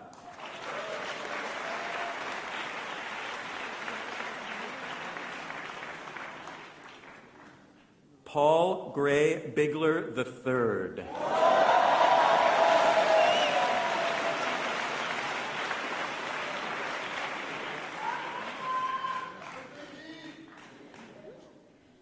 Omar Bilal.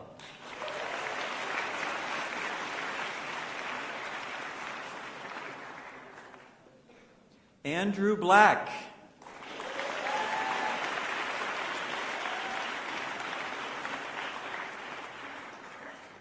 Nicola Blackford.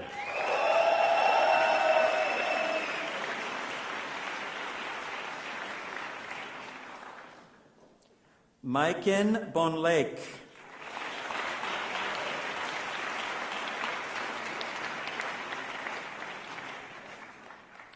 With distinction, Nikolai Boker.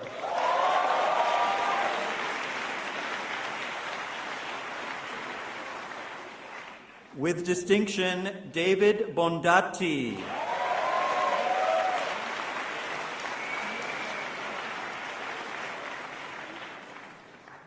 Laukik Botara.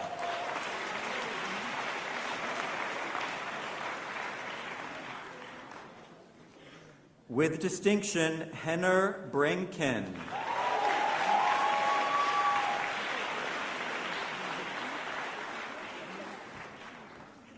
Doron Bryn Miller.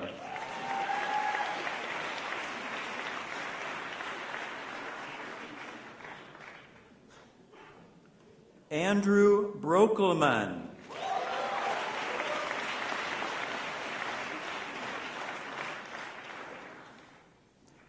Fabienne Brugger.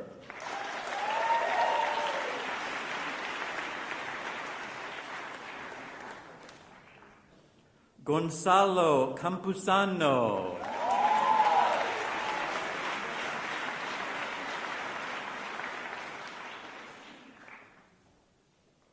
David Sao.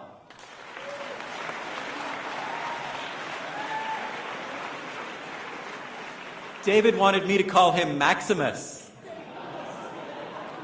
but I wasn't going to do it. Maximiliano Casas.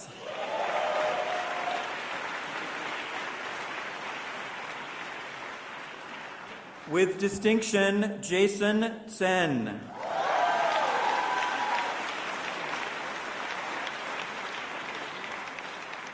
With distinction, Christopher Chalk.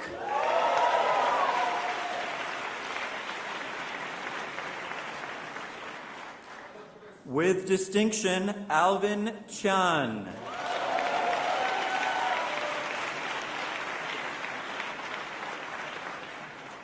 Carfe Catherine Chan.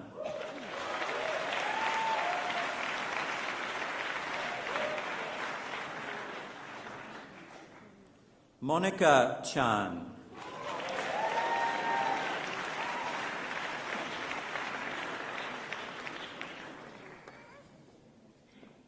Sharissa Chow.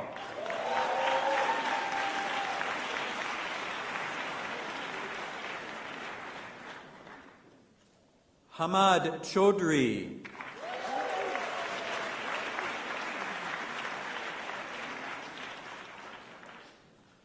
Edwin Chen.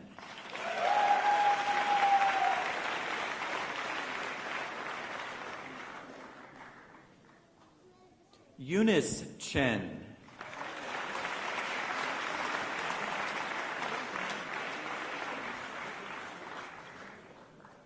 Ian Chung.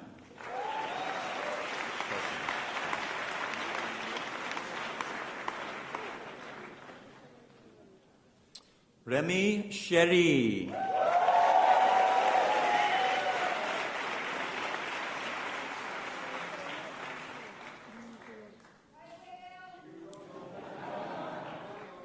Hui Ting Ingrid Chiam.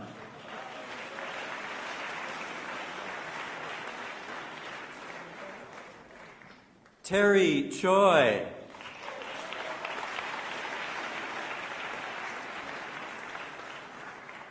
Ro Yon Chong.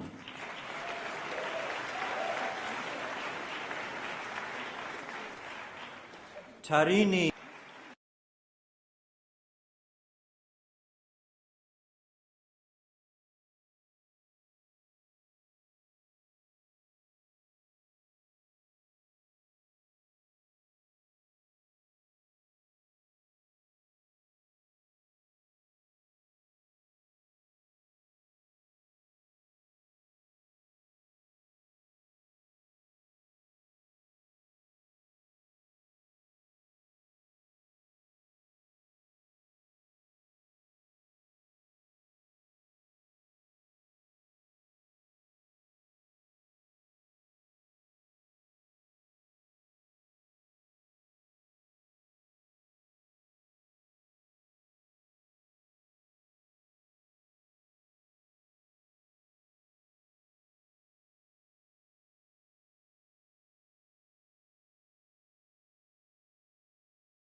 Colleen Desiree Galbraith.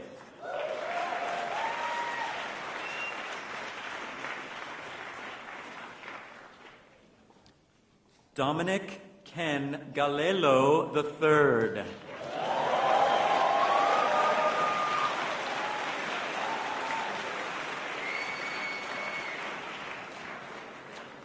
Ariane Gan.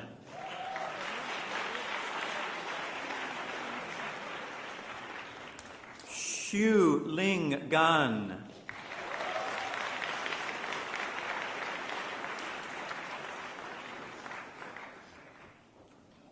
Howard Gani.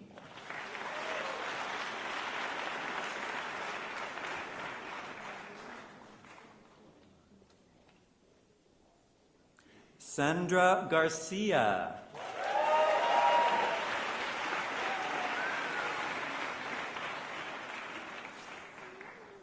With distinction, Ketaki Garg.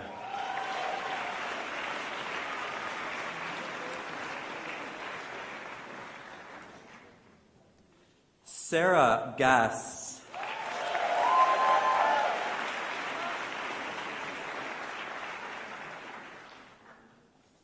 With distinction, Janole Gershevsky.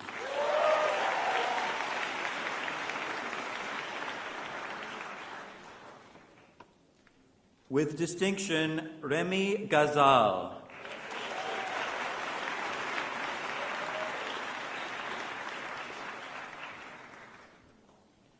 Natalia Gomankova.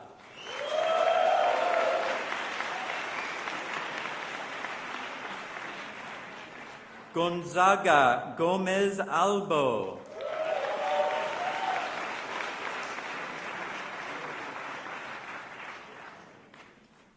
Conradin Graf zu Castel Castel.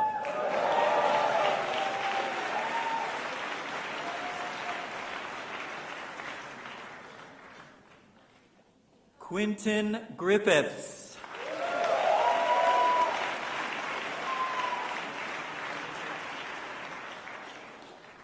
Camila Guarnieri Kohler.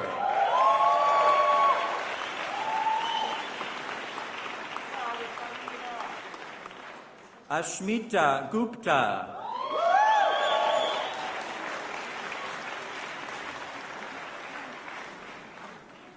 Harsh Gupta.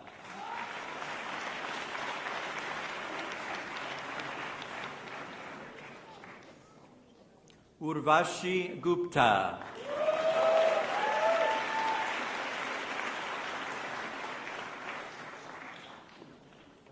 Nadia Guzovina.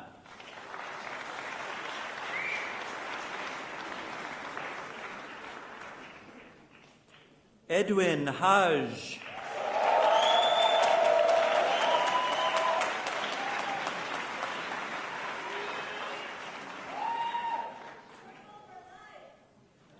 Ashraf Hamoud.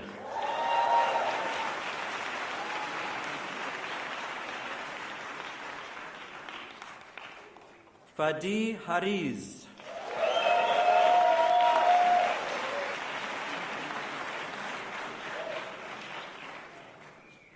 Praupatra Hambunrungit.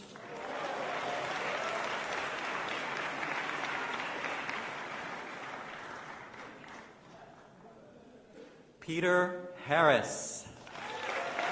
Oh, that's an easy one. Khadija Hassan.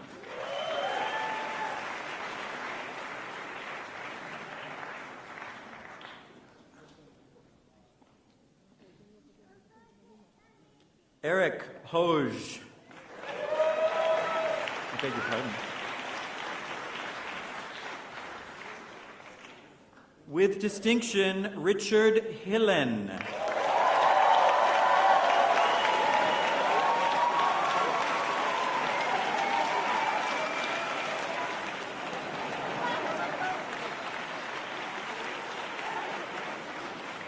With distinction, Andrew Hoffman.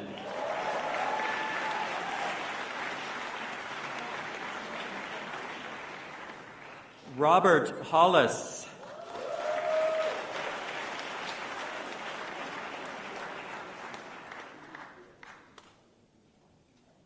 Trey House.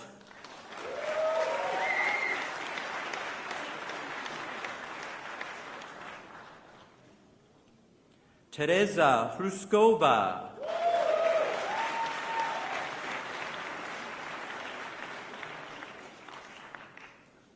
Jamie Hu.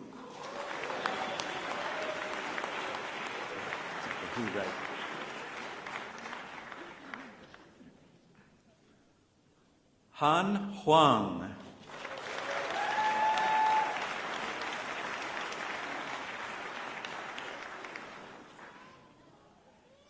Bindya Jacob.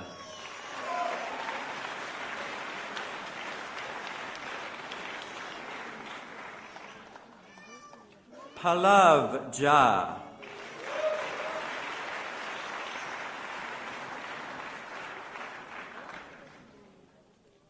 Viral Javeri.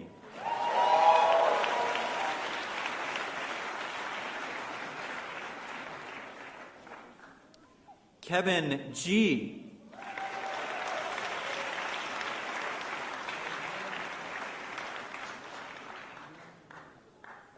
Jessica Jia.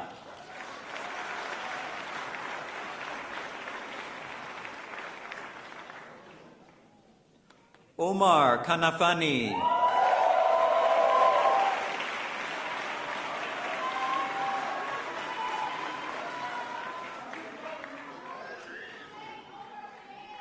Philip Kaufman.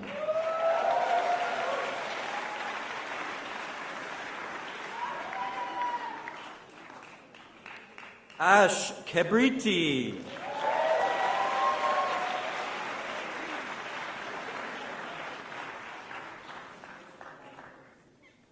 Ankit Kedia.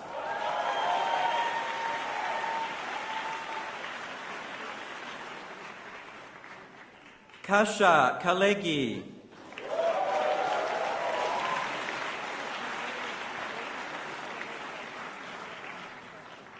Antoine Kawam.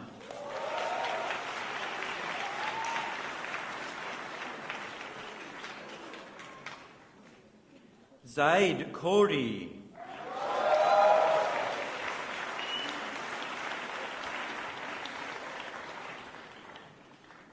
Laura Keitlinger.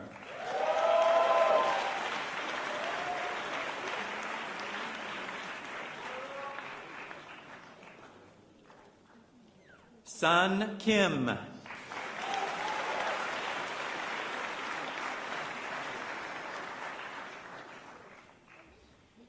Svenja Klups. Did I screw that up?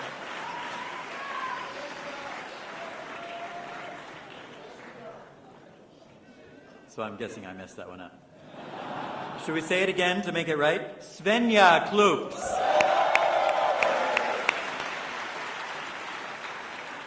Karen Ko.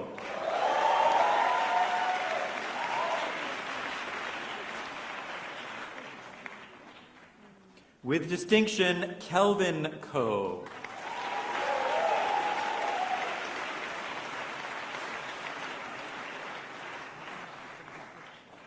Blagoy Kastodinov.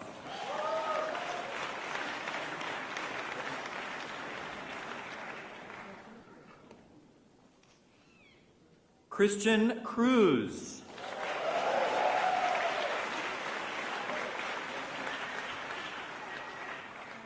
Sania Kudaibergen.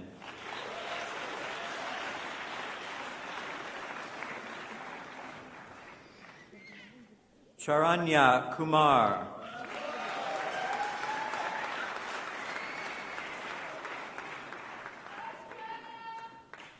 With distinction, Lev Kundin.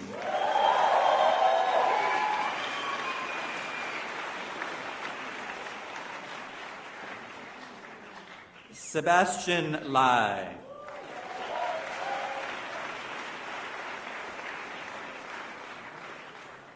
With distinction, Anand Lakshmananan.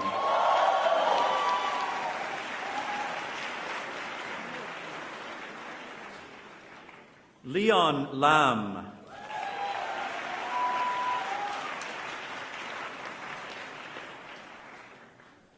With distinction, Autumn Learned.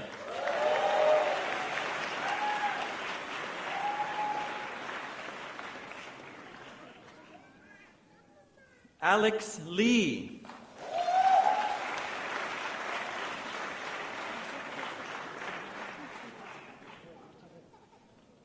Jennifer Lee.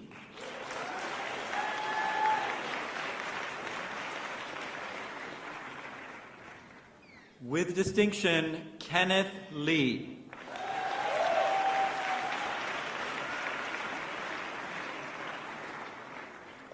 Paul Lee.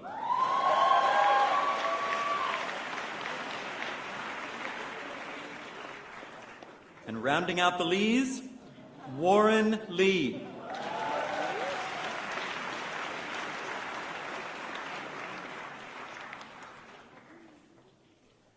Yanina Lyaukoskaya.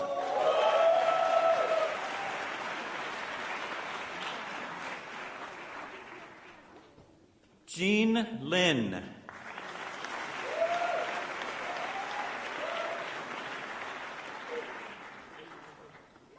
Rola Lin.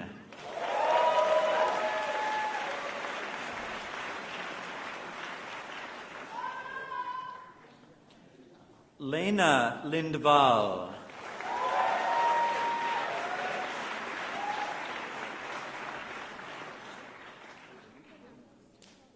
Chung Liu.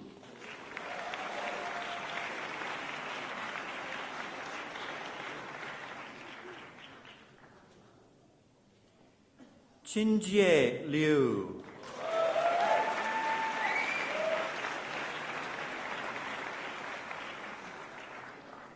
Xiao Liu.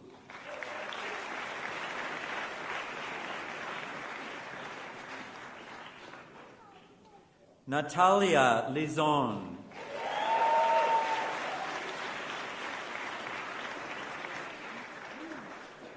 This is the name that is the most fun to say, Nacho Lopez Bravo.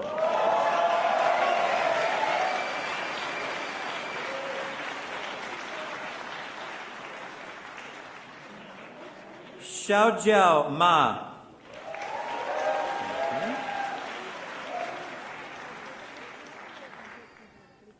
Ricky Mahar.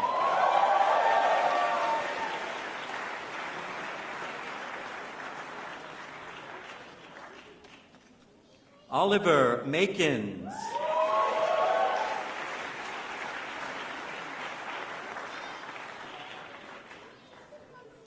Gaurav Malik.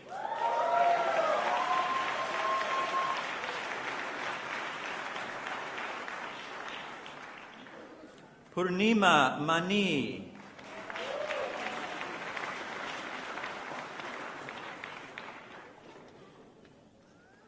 Arvind Manyan.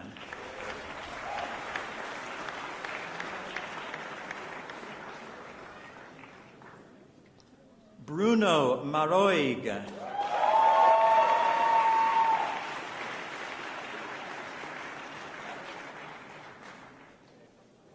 Anton Marushev.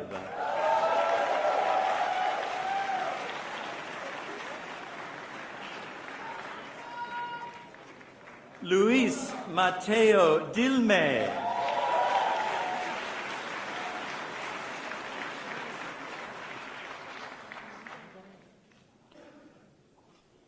Ivan Matov.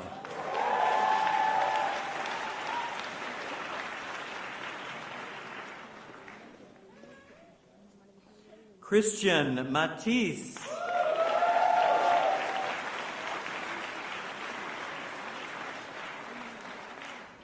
Aman Merda. Beno.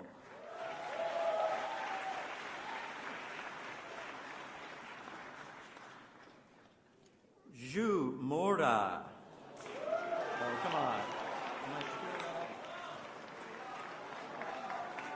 You guys try coming up here and reading all these names.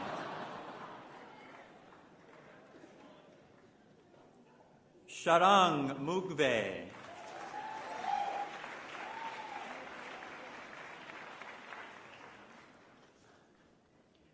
Georges Nacle.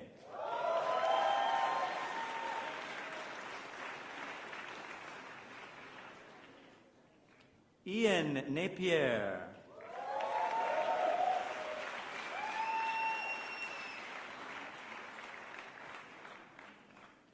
With distinction, Julius Nazer.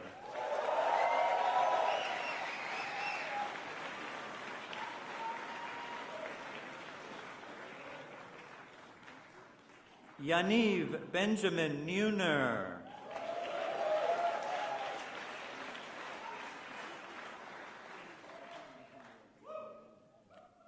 Stefan Ung.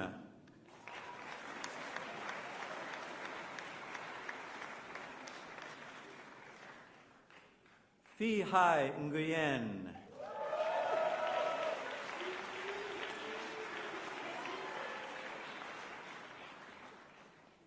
Andrew Noble.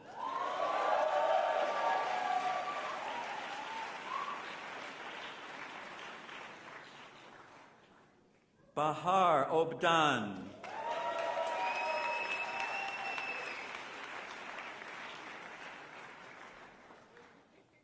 Johann Obermeier.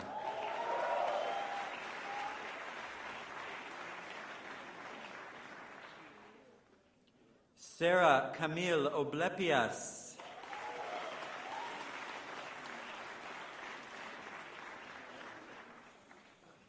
Josephine Tamara Oman.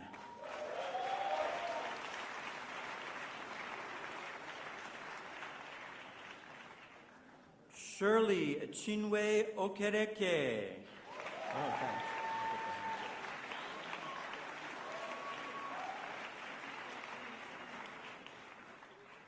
Madelina Orlandi.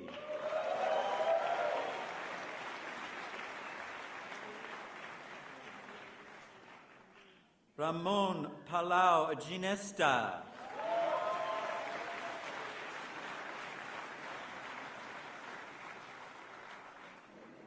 Abhishek Pandi.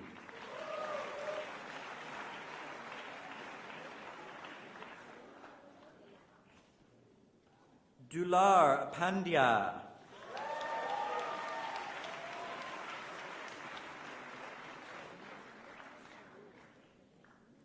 Varun Pardiriwala. Oh, an extra syllable in there.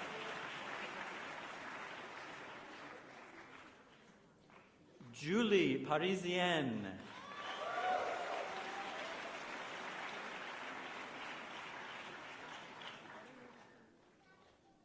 Kevin Pereira.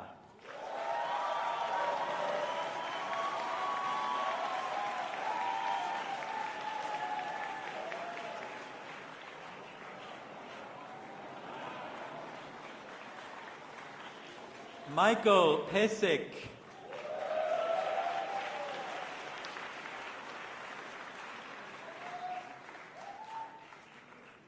Andreas Petsas.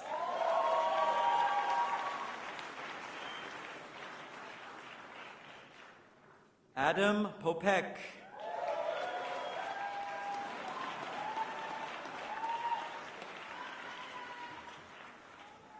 Mathieu Pouget Abadi.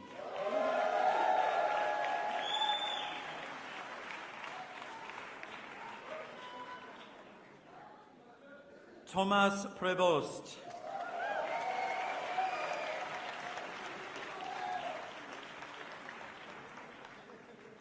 Leonardo Principe.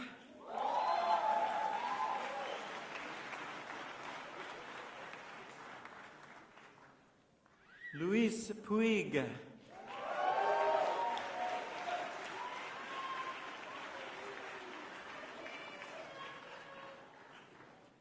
Adam Tyler Perviance.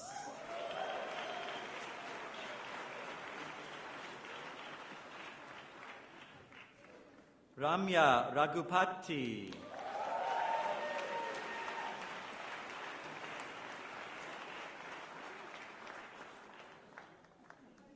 Kanika Rajdev.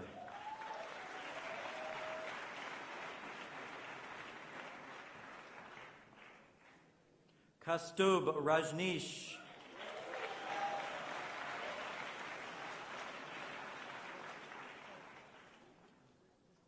The man who needs no introduction, Simon Rakosi.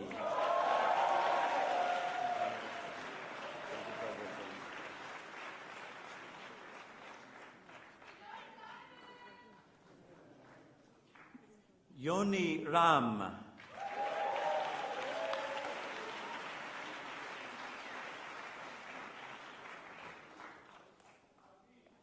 Luis Fernando Cruz Ramos.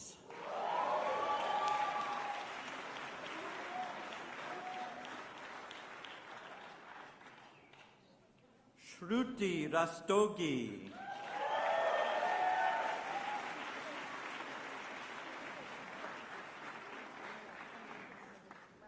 Varun Ravichandran.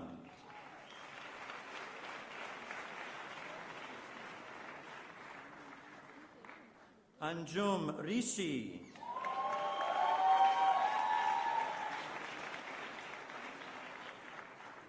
Seongbak Michael Ryu.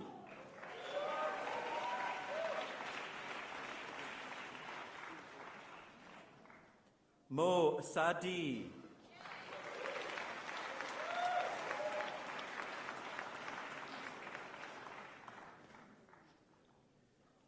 Peter Sadilek.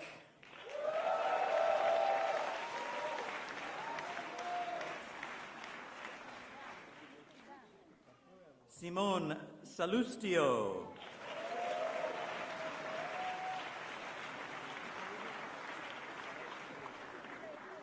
Kyle Salvatora.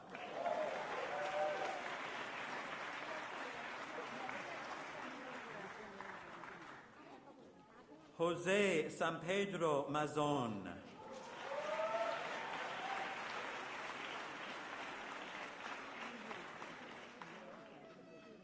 Alex Sarmiento.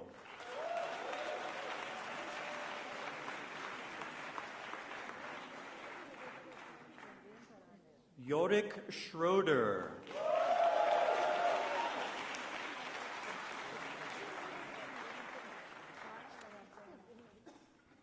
David Schulteis.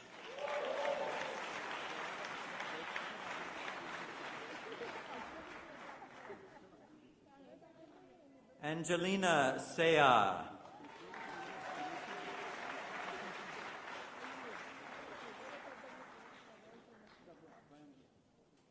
Joe Sebastian.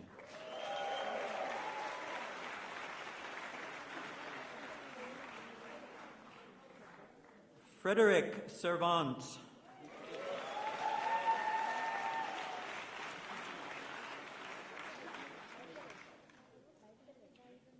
Devika Sethi.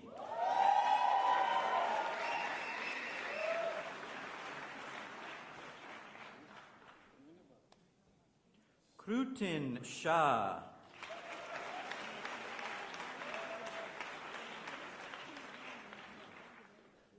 Sonia Shah.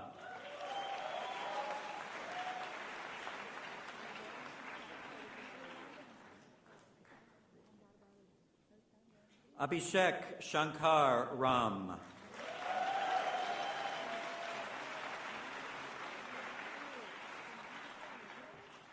Priyanka Sharma.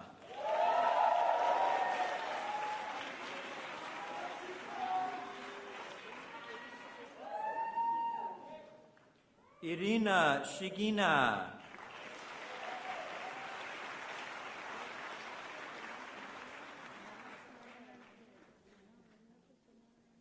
Justin Shin.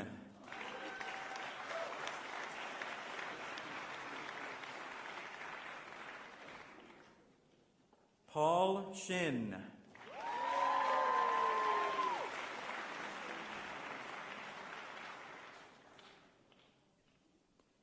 Jin Hei Shon.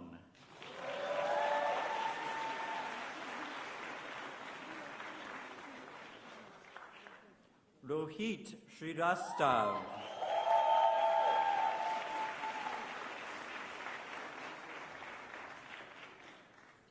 Asan Siddiqui.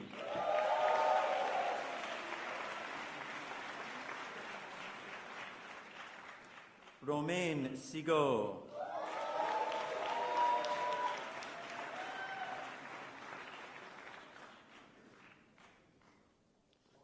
Jose Simao.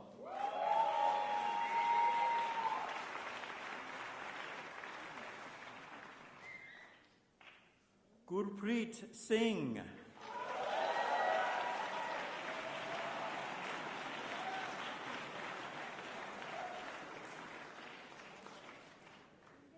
Nurneet Singh.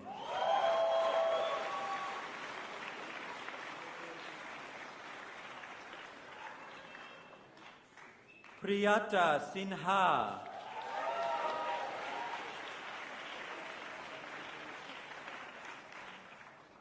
With distinction, Joseph Smolin.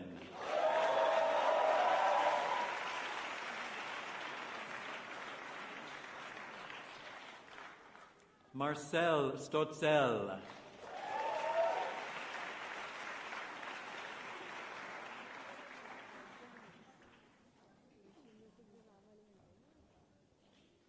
Nicole Sun.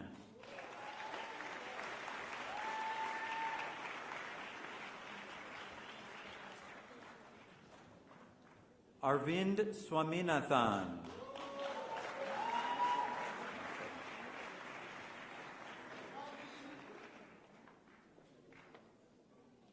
Chester Tan.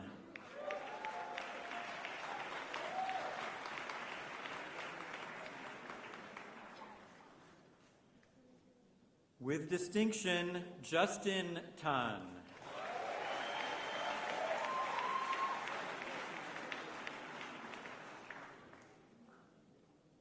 Serene Tan.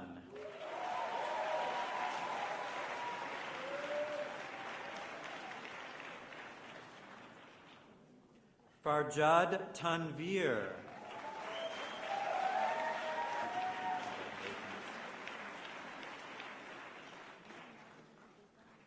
Vivian Wei Tao.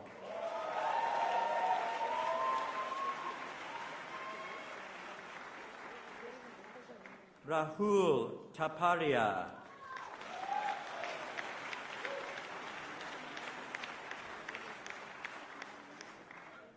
Laurent Chang.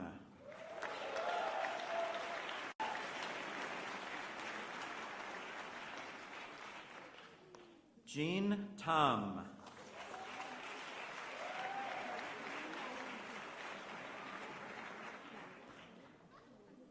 With distinction, Jody Tian.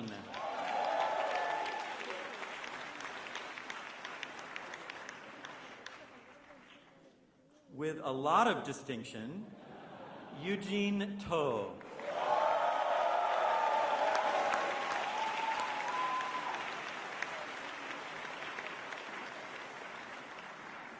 Stephanie Tong.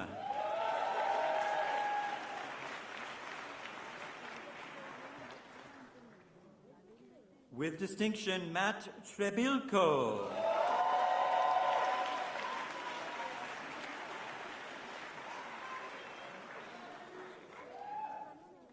Carmelo Truschello.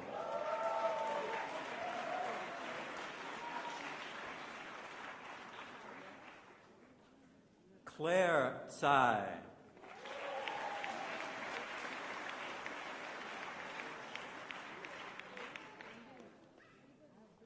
Nikita Chursin.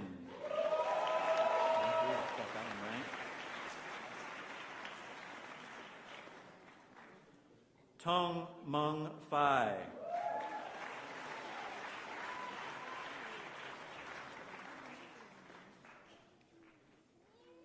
With distinction, Vyas Tangaturti.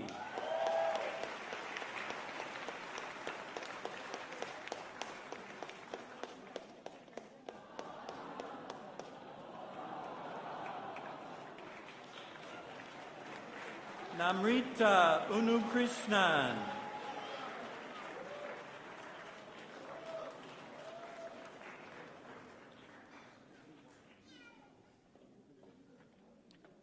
With distinction, Nina Uriel.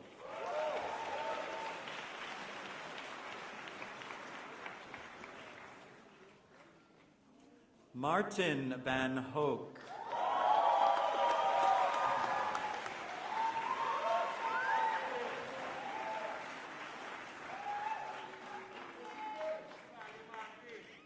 The one and only Joost Van Kempen.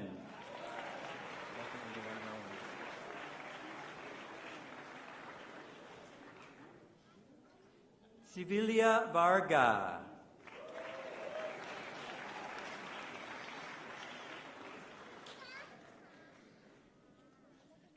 Vladimir Vranarvsky.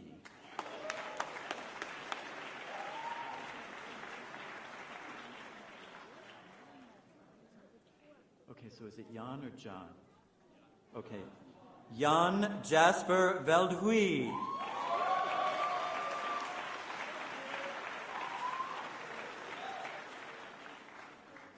Daniel Vidal.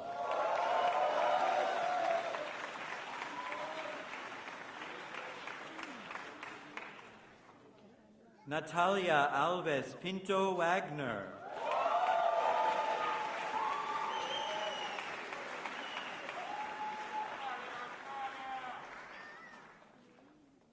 Tino Waked.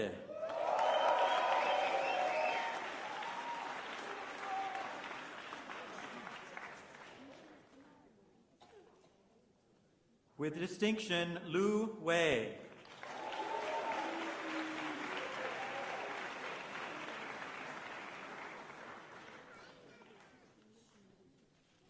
Sarah Leklinsky.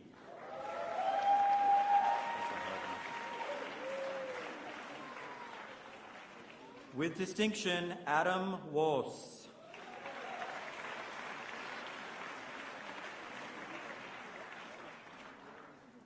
Wu Hong Wei.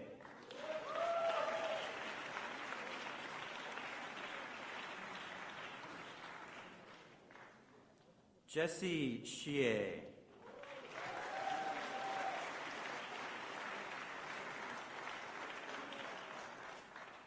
Yang Hui An Grace.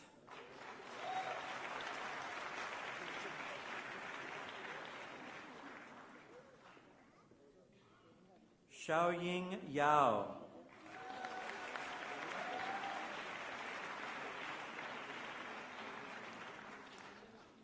Yolanda Yu.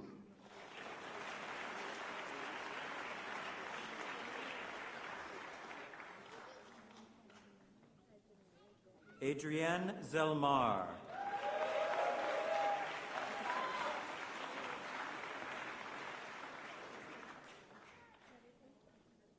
Wen Xin Zheng.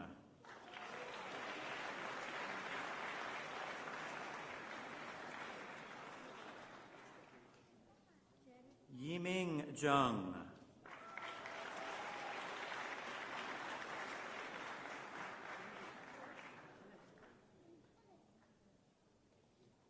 Summer Zhang.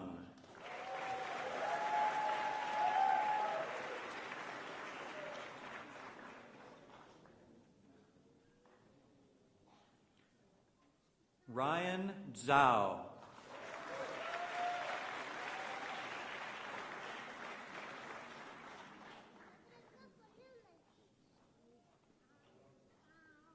Longbing Zhang.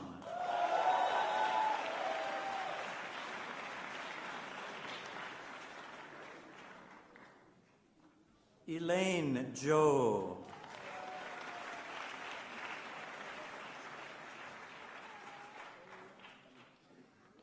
Caroline Zimmerman.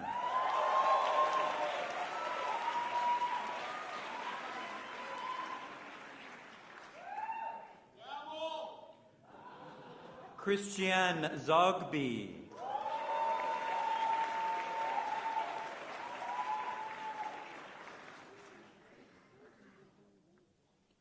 With distinction, Amy Zwanziger.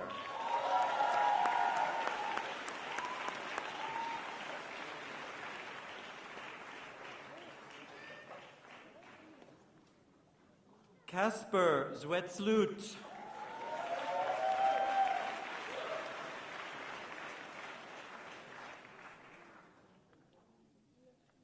Jimenez Di Benedetto Moises. Did I get it right? Did I do it right?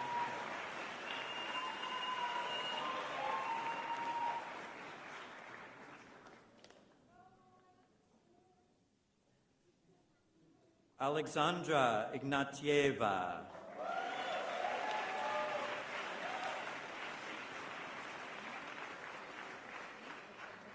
That's it, ladies and gentlemen. Congratulations to the class of 14 team.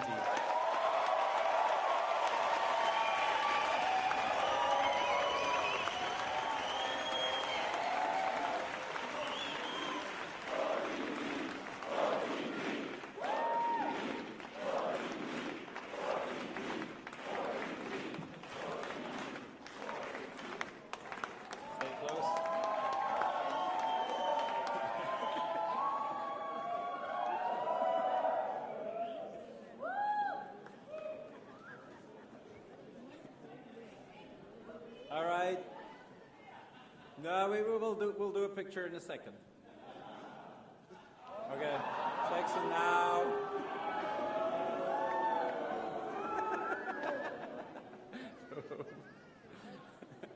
Just a few words. So I hope your time at INSEAD has stretched your conception of how much you can live and accomplish in 1 year. I hope too that has given you a view on how the world could be if everyone were tolerant of diversity and curious about the perspectives of those with different backgrounds. I invite you to keep the spirit of this year of INSEAD alive in yourself. I invite you to stay connected with your classmates in the years to come, and I invite you to stay connected with the school, for it's now your school. Help us identify and recruit the next generation of students. We would not be where we are today without the support of our alumni. On behalf of the INSEAD faculty and the board, I congratulate you on your successful completion of this unique MBA degree and declare the class of December 2014 officially graduated.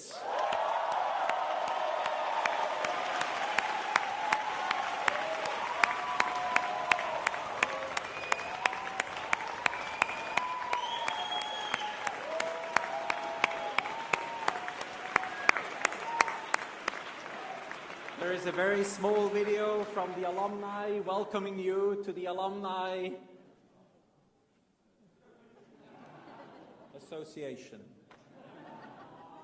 Video. Hello, my name is Bart Blomers, December 96 MBA. O meu nome é Joaquim Paiva Chaves, janeiro, dezembro de 85. Hello, my name is Olga Shakova, class